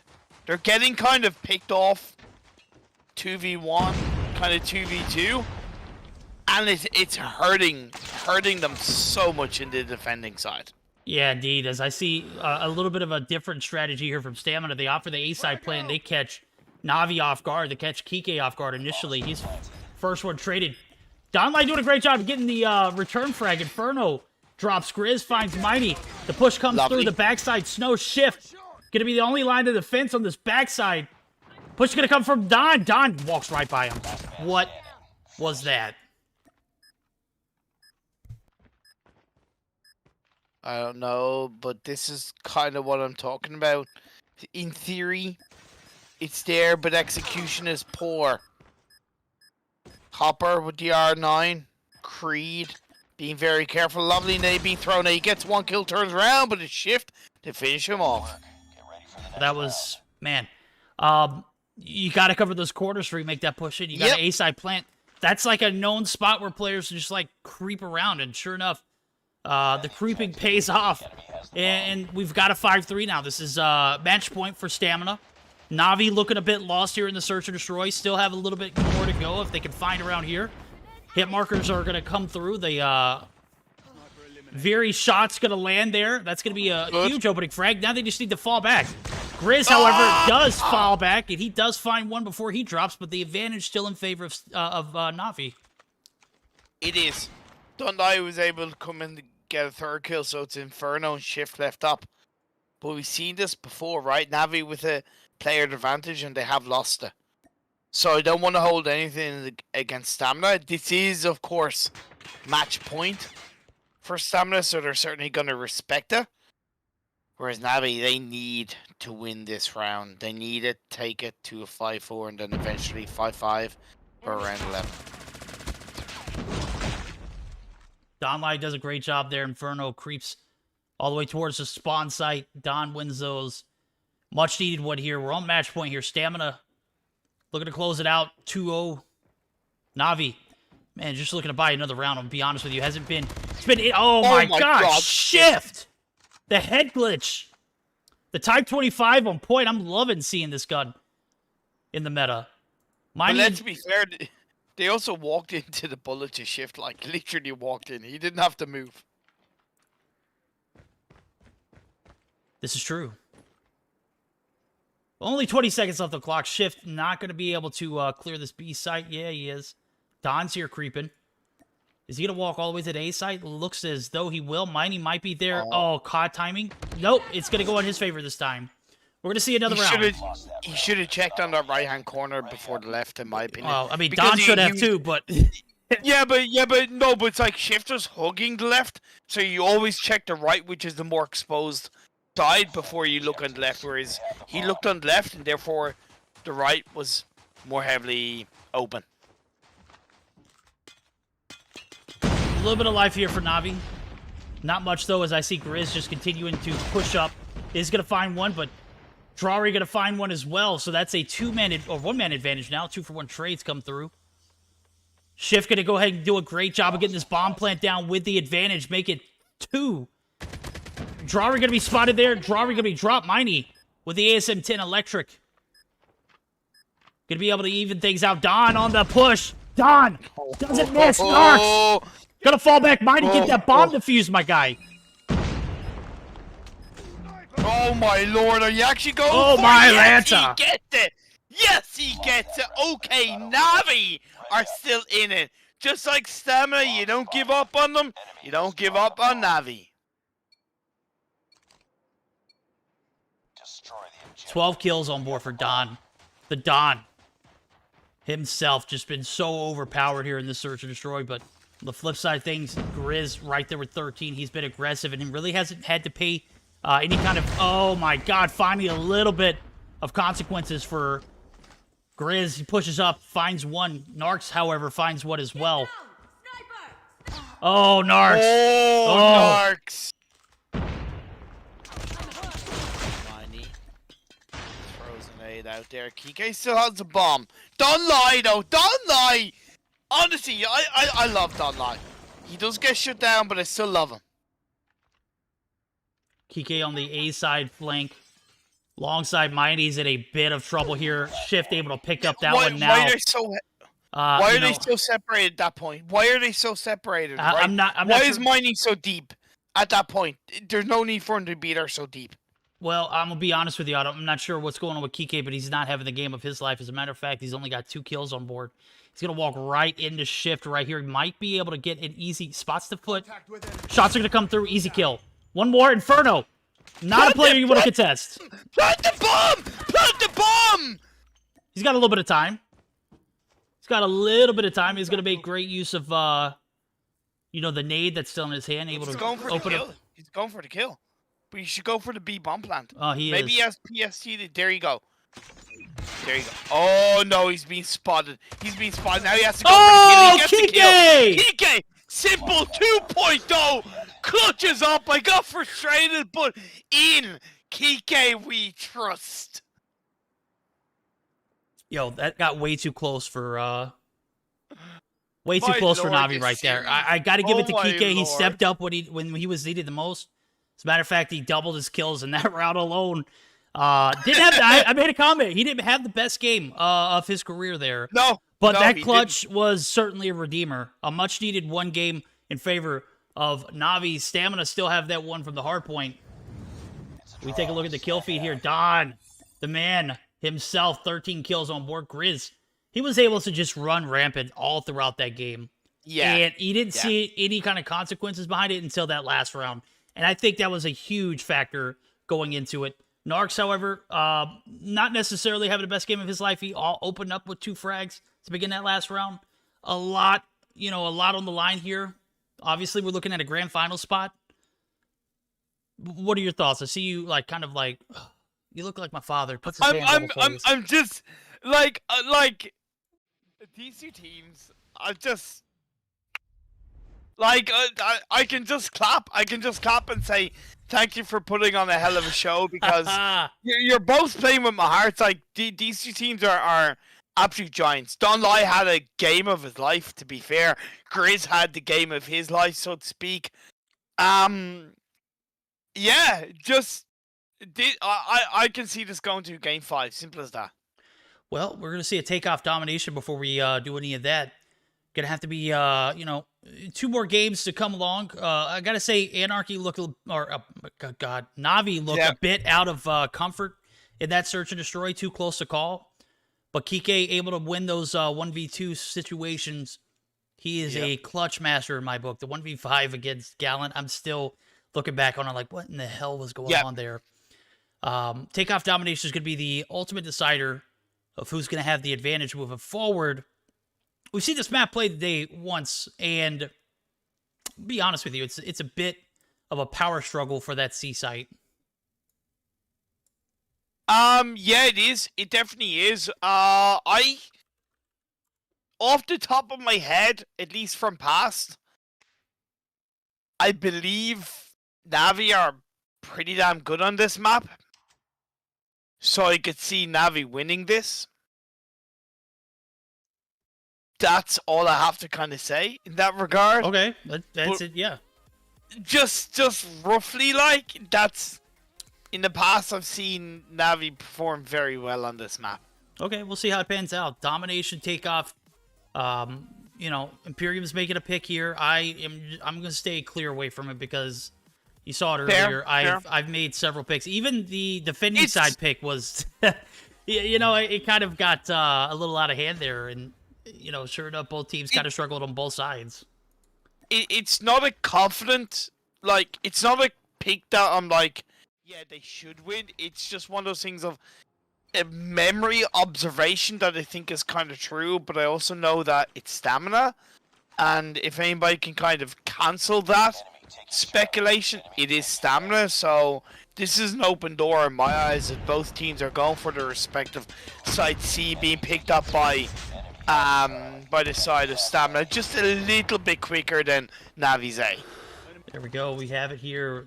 Site going to be picked up clear for stamina. This B site, however, going to be compromised. 3 players on it. They should surely be able to get this cap. We're going to see that power shift now over to the guys over at Navi, but they're on top. A lot of map control here for Navi early on. Creed, huge. Donlai as well. He picks up 2 pieces before he drops, and Creed is going to be a huge factor right here. Why? Because he's going to be taken down. Nonetheless, if he would have been able to stay up top for a little bit longer, he would have been able to give the call-outs that were needed for the rotations to where these players are going to be at. Now we're going to see the B site get traded almost instantly. PK up top was the last hope. He's going to be taken down, and Narc's going to secure the bag, and that is going to be, back and forth affair so far. Yeah, strong start from Navi. Said it yourself. The stamina respond very efficiently to retake the B and get closer to retaking the lead. Navi though, they could be playing for the ace. That C cap. And this is what I was talking about with Navi, right? They kind of go, okay, well, we lost B. Let's just go for C. They're defending B. They're focusing on it. We turn around and we get the double cap. It's clean play for Navi. It is a clean play. Obviously, if you struggle to get that B site and you don't have that control of traffic going in the middle of the map, it's going to be a constant back and forth. You have B, you don't have B. They don't even care. They don't even put that into consideration. They go straight for the home flag, and the flip comes through. And now we're going to see the home flag for stamina just kind of stand stagnant. They don't have one. It's B. Drari looking to make that push over to the A site. That's going to relieve a little bit of pressure on the mid side of the map. 2 players still there to be a factor. That's Inferno and Ship, but Inferno's actually been concussed here. No push. Actually, they're just going to... Vire with the 2-piece. Just like that. And that's the thing, because this is such a big map. It's so much less linear than the other maps when it comes to domination. There's many ways you can play around, and that's where when you study better as a team, when you prepare better as a team, and I really believe it's something that Navi have done in this map, you're able to succeed. Now, is it a massive lead? No, it's not. It is not at all. It's barely above 10, but it's still a lead. It's a double cap in the hands of stamina. It is, and with that double cap, that should actually give them the advantage if they maintain it, theoretically, throughout the second, or to the second half of this game. And we're talking about power shifting back and forth. The C site gets compromised, the B site gets compromised. Very doing a great job of this backside control. Finds one, Shift gonna make a pay, but again, the first half right here is going to be split, but the lead is going to be in favor of... Oh, Don, what are you doing, my guy? Solo capping? No way is it gonna work out. No way is it gonna work No, out. it does. Actually work out. Oh my lord! Don's a Did he menace, even get bro. to kill on this shift? I tell you, Don Lies is a superstar. We call Kike kind of simple 2.0, but Don Lies is just he's such a good player. He's just such a goddamn good player. Look at this. We got a double cap. Almost a triple comes through. And I was saying Navi wasn't going to have the advantage going into the second half. And look at that. They just nickel and dime it until they do. 6-point lead. Not much to be, ecstatic about. Not a lot of cushion to move on into the second half. They got to continue with that same kind of momentum. They got to be they got to be on their toes here. They got to be flexible in the sense that if you can't get that B site like they were unsuccessful in doing after the first initial cap, they went straight for the C side. We're going to see how creative they can get here in the second half. Narcs up top could be a factor. A little bit of repositioning here. Grizz gets caught out in the open. B site, nobody has stepped near it. Narcs going to be spotted. Kike going to be taking some damage, but still a little bit of traction on that A side. Going to open up that floodgates on the B side. Miney rocking the ASM-10. I don't know what to think of that. I know Miney isn't afraid to pull out, so to speak, weird loadouts. I'm not saying it's a massively weird loadout, but I'm curious on your thoughts of it. Bro, I'm a huge fan of the ASM-10. I have been ever since season 1 of it. You could nerf it, you could nerf the mobility. In the current meta, though? It's a fair gun to use. It's still pretty overpowered. The mobility is just ridiculous. You see him try to rotate over. Narc's able to violate up top. That is going to be a B cap coming through for stamina. So, am I a fan of the gun? I love the gun. Is it something that you could see as viable here in a competitive format? Probably not. Okay, interesting to see. Grizz comes in, gets a kill. He's going to be shut down straight away. Dunley as well on the other side. Still a double cap being held onto by the side of Stamina as they close that gap down to just 2 points. 3 minutes 30 left on the clock. These are 2 stage 5 representatives giving it their all in the semi-finals of Mobile Mayhem, and I am here for it every single second of this series. It is a joy to behold. It is. Narc's going to go ahead and operate in this Dragonfire here. Just kind of, questioning where it was going there. Drone killer point. Okay. My Lord. Lasers. Narc's. Oh, he might get one on Creed here. Oh! How does that thing sit in your face and you not... Is it not seeable by the players? Don going to get lined up, but he's going to be destroyed. Kike is going to be able to get the D done. How did it linger in the middle of the map like that for so long without someone finally shooting it down? He might have been scoping and not seen it while scoping. Yeah, that's interesting.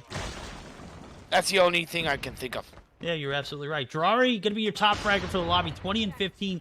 17 and 14 for Grizz. They're going to be trying to make their way over to this C site. Grizz pulls out his death machine and gets absolutely laced. We're in triple cap territory here. Just a few moments more for... but Inferno created a decent distraction. It wasn't enough to take the A cap, but it was enough to separate the players from Navi to the point of nearly grabbing the B cap. So close to it. So I gotta give props to Inferno for that, and they've taken it. That was good by Stamina. Yeah, but they need a triple cap now. I'm looking at it. The they? Numbers, they do. They do need a triple cap. Yeah, I'm looking at they do. 12 points are needed for Navi to close out game number 3.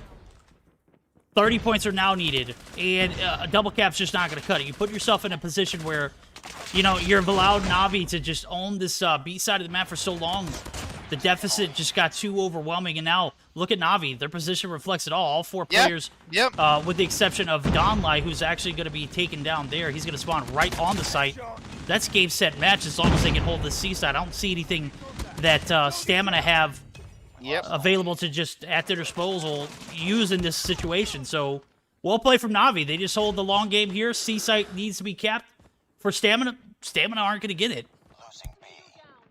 And that's honestly, I don't want to say, because I don't think it was a case of a clear "I told you so," but I told you so. As much as Stamina, clearly put up a big fight, and they everything that Navi did throw at them, Stamina for the most part had a response.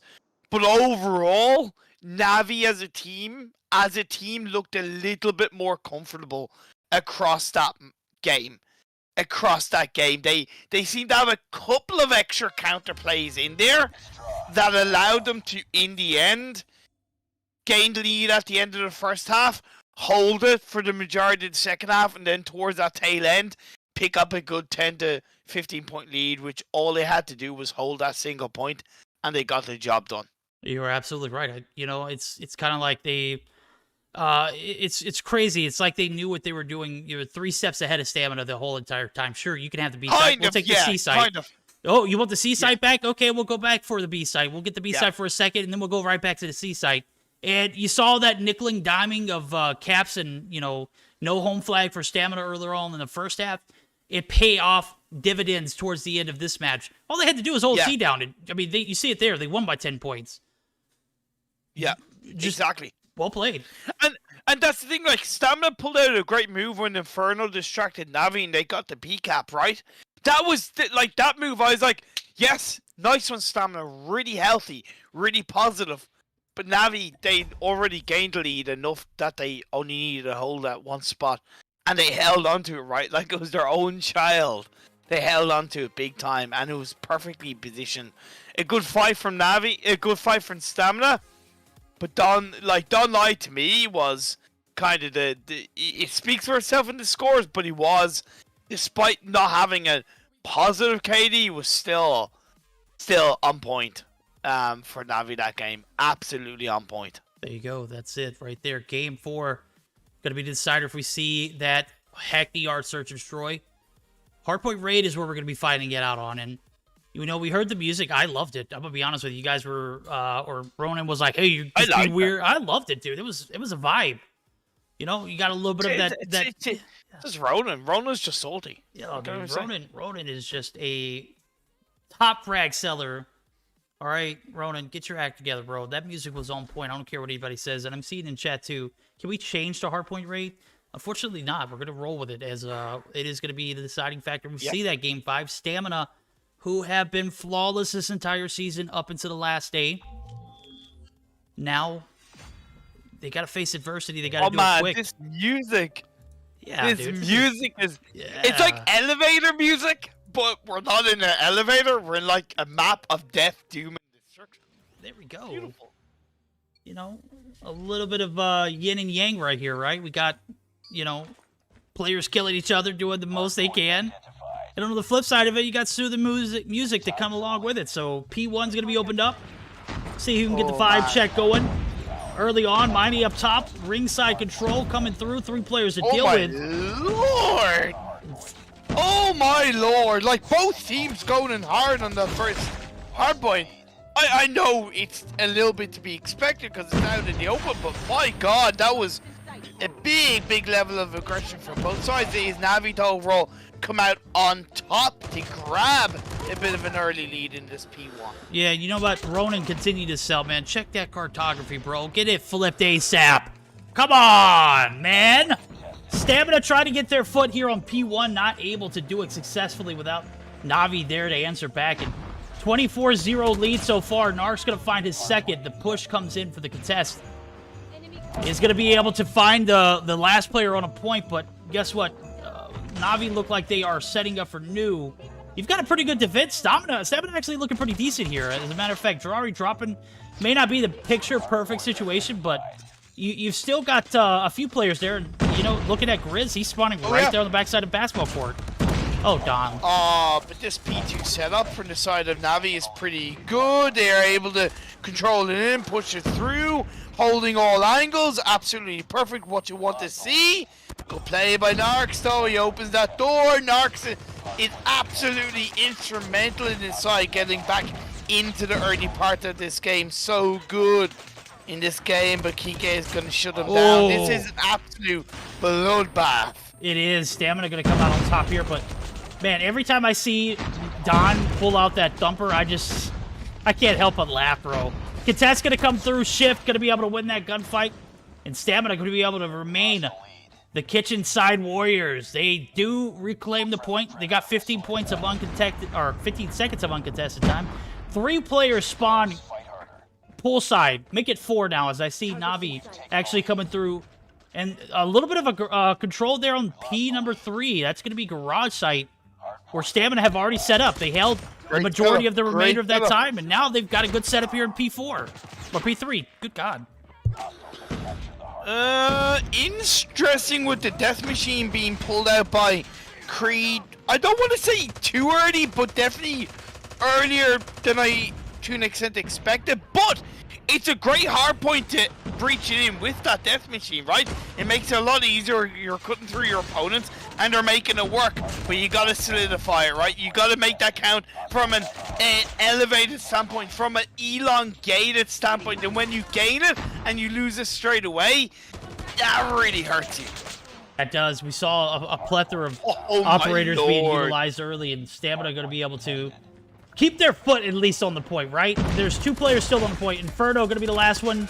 He's going to be taken out, and now look at the scorecard here. It's a 14-point gap, so and there was only 14 seconds left. Stamina, even though they didn't gain any points from that P3 garage, they're still going to be right there neck and neck with Navi. As a matter of fact, it's going to be a 2-point game, as I see P4 basketball courts opening up, and Stamina are already balling out as they fill the feed.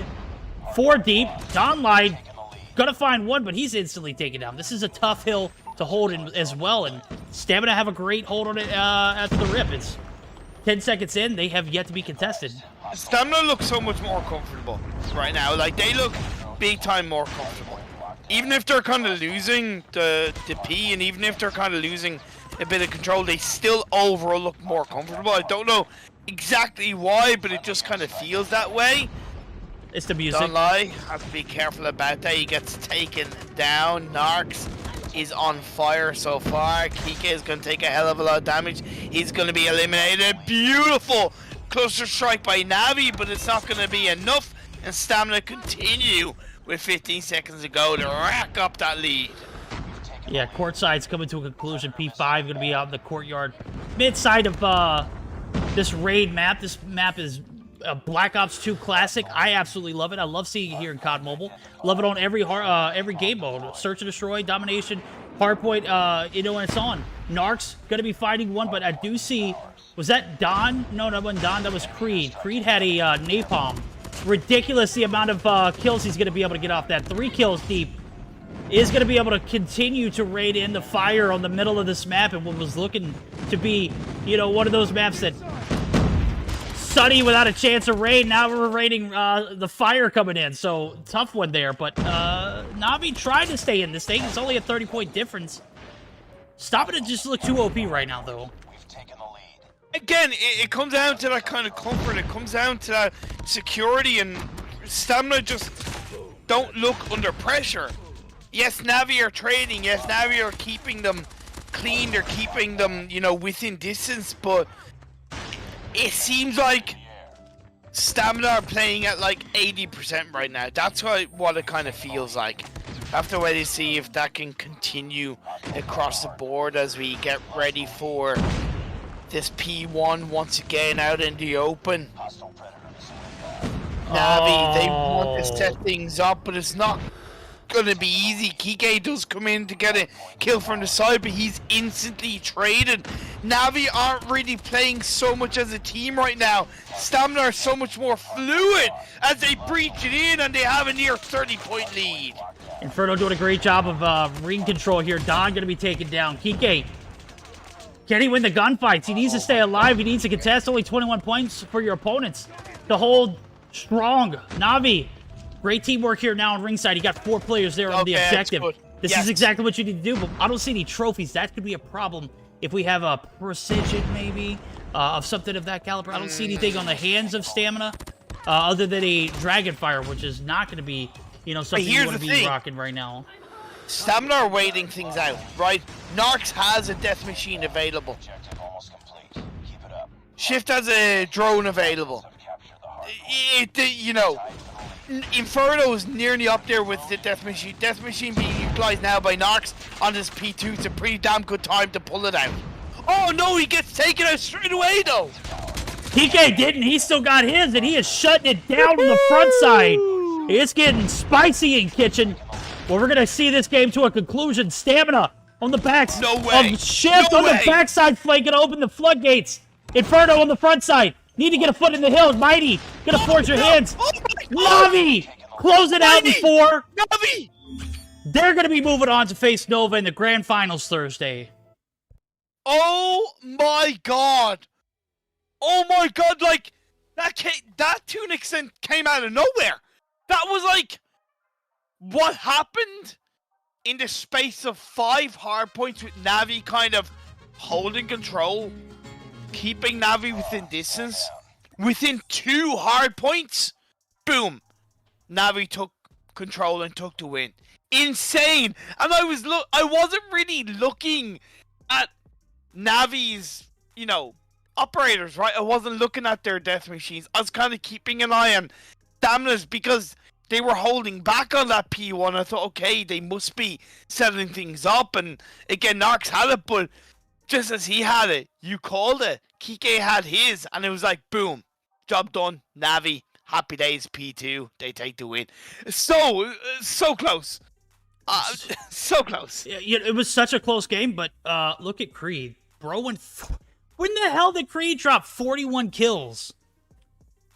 Hot damn, 41 and 17? 44 seconds on the objective?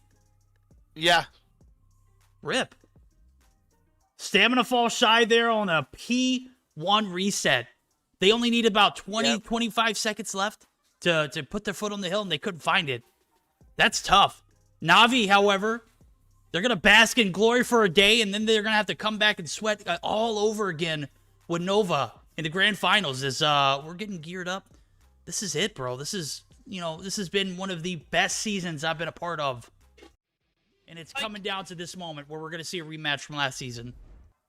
Even just like, and kind of Ronan, to be fair, kind of pointed out, and I'm observing it now. But the kill difference from the Navi players, and I'm not saying they didn't do anything, because obviously they did, 38 in 1 minute each.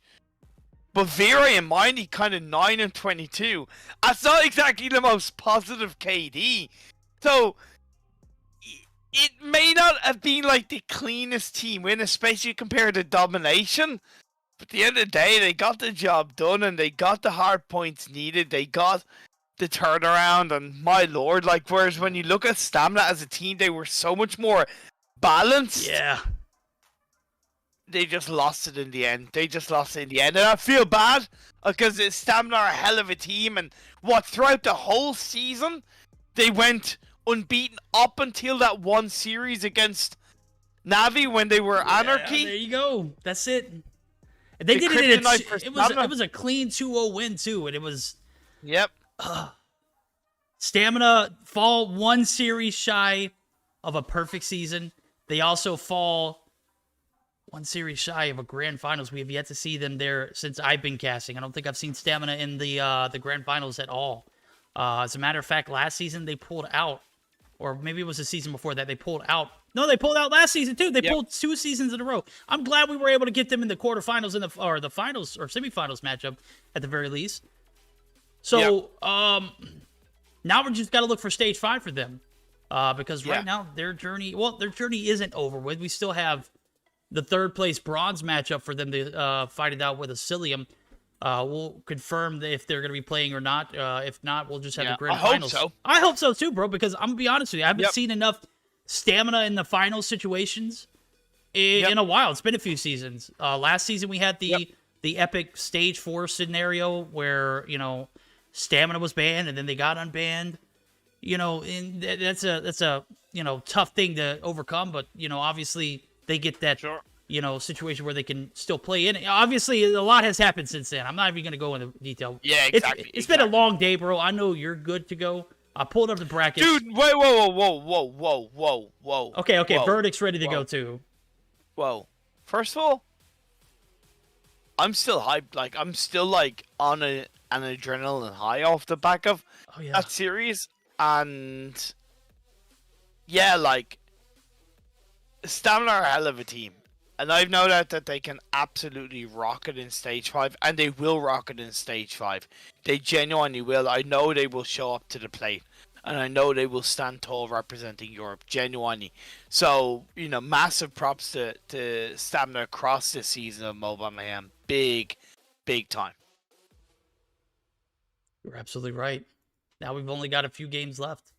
Best of 7 for Grand Finals on Thursday, as well as the bronze matchup with Asylium and Stamina. I know these guys are going to ball out. We got 4 Stage 5 teams. How spoiled are we?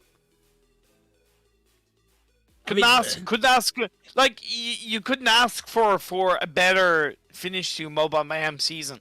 And it's also even just the fact that, like, it's not that the EU region is like only 4 teams who are good. Genuinely, there's a lot of solid teams that stepped up big time this season, and like Meseeks, for example. The Gallant was like a preseason pick. Stepped up. Even kind of Clash showed their prowess through parts, right? So by no means is the EU region low on skill. It's amazing to see that the Stage 5 teams are in the finals of Mobile Mayhem. For Navi, I just have to end on like, this was the result that we needed to see from Navi. The semi-final series was obviously a little bit, they won the first one by DQ. It's always that kind of like question mark of what would have been. Yeah. However, this semi-final series is a big thing in my eyes for them representing Navi in the first official event representing Navi, and yeah, fair play to them. Quick shout out to Miney, my son. Your dad is proud of you. Your stepdad is proud of you. Your real father says he's proud of you too. That's me, boy. I'm just kidding. Hey, we're gonna get ready for a raid, guys. Yeah. I had a blast. Imperium, you always kill it. So glad you're able to join us tonight. You're a legend. Get out of here, celebrity. I know you got things tied up on the back end, man. I appreciate you for making the time. Seriously, you are always a thrill to work with, and even at any rate, we're gonna get geared up for a raid. I'm going to praise Imperium off stream, guys. We'll see you Thursday.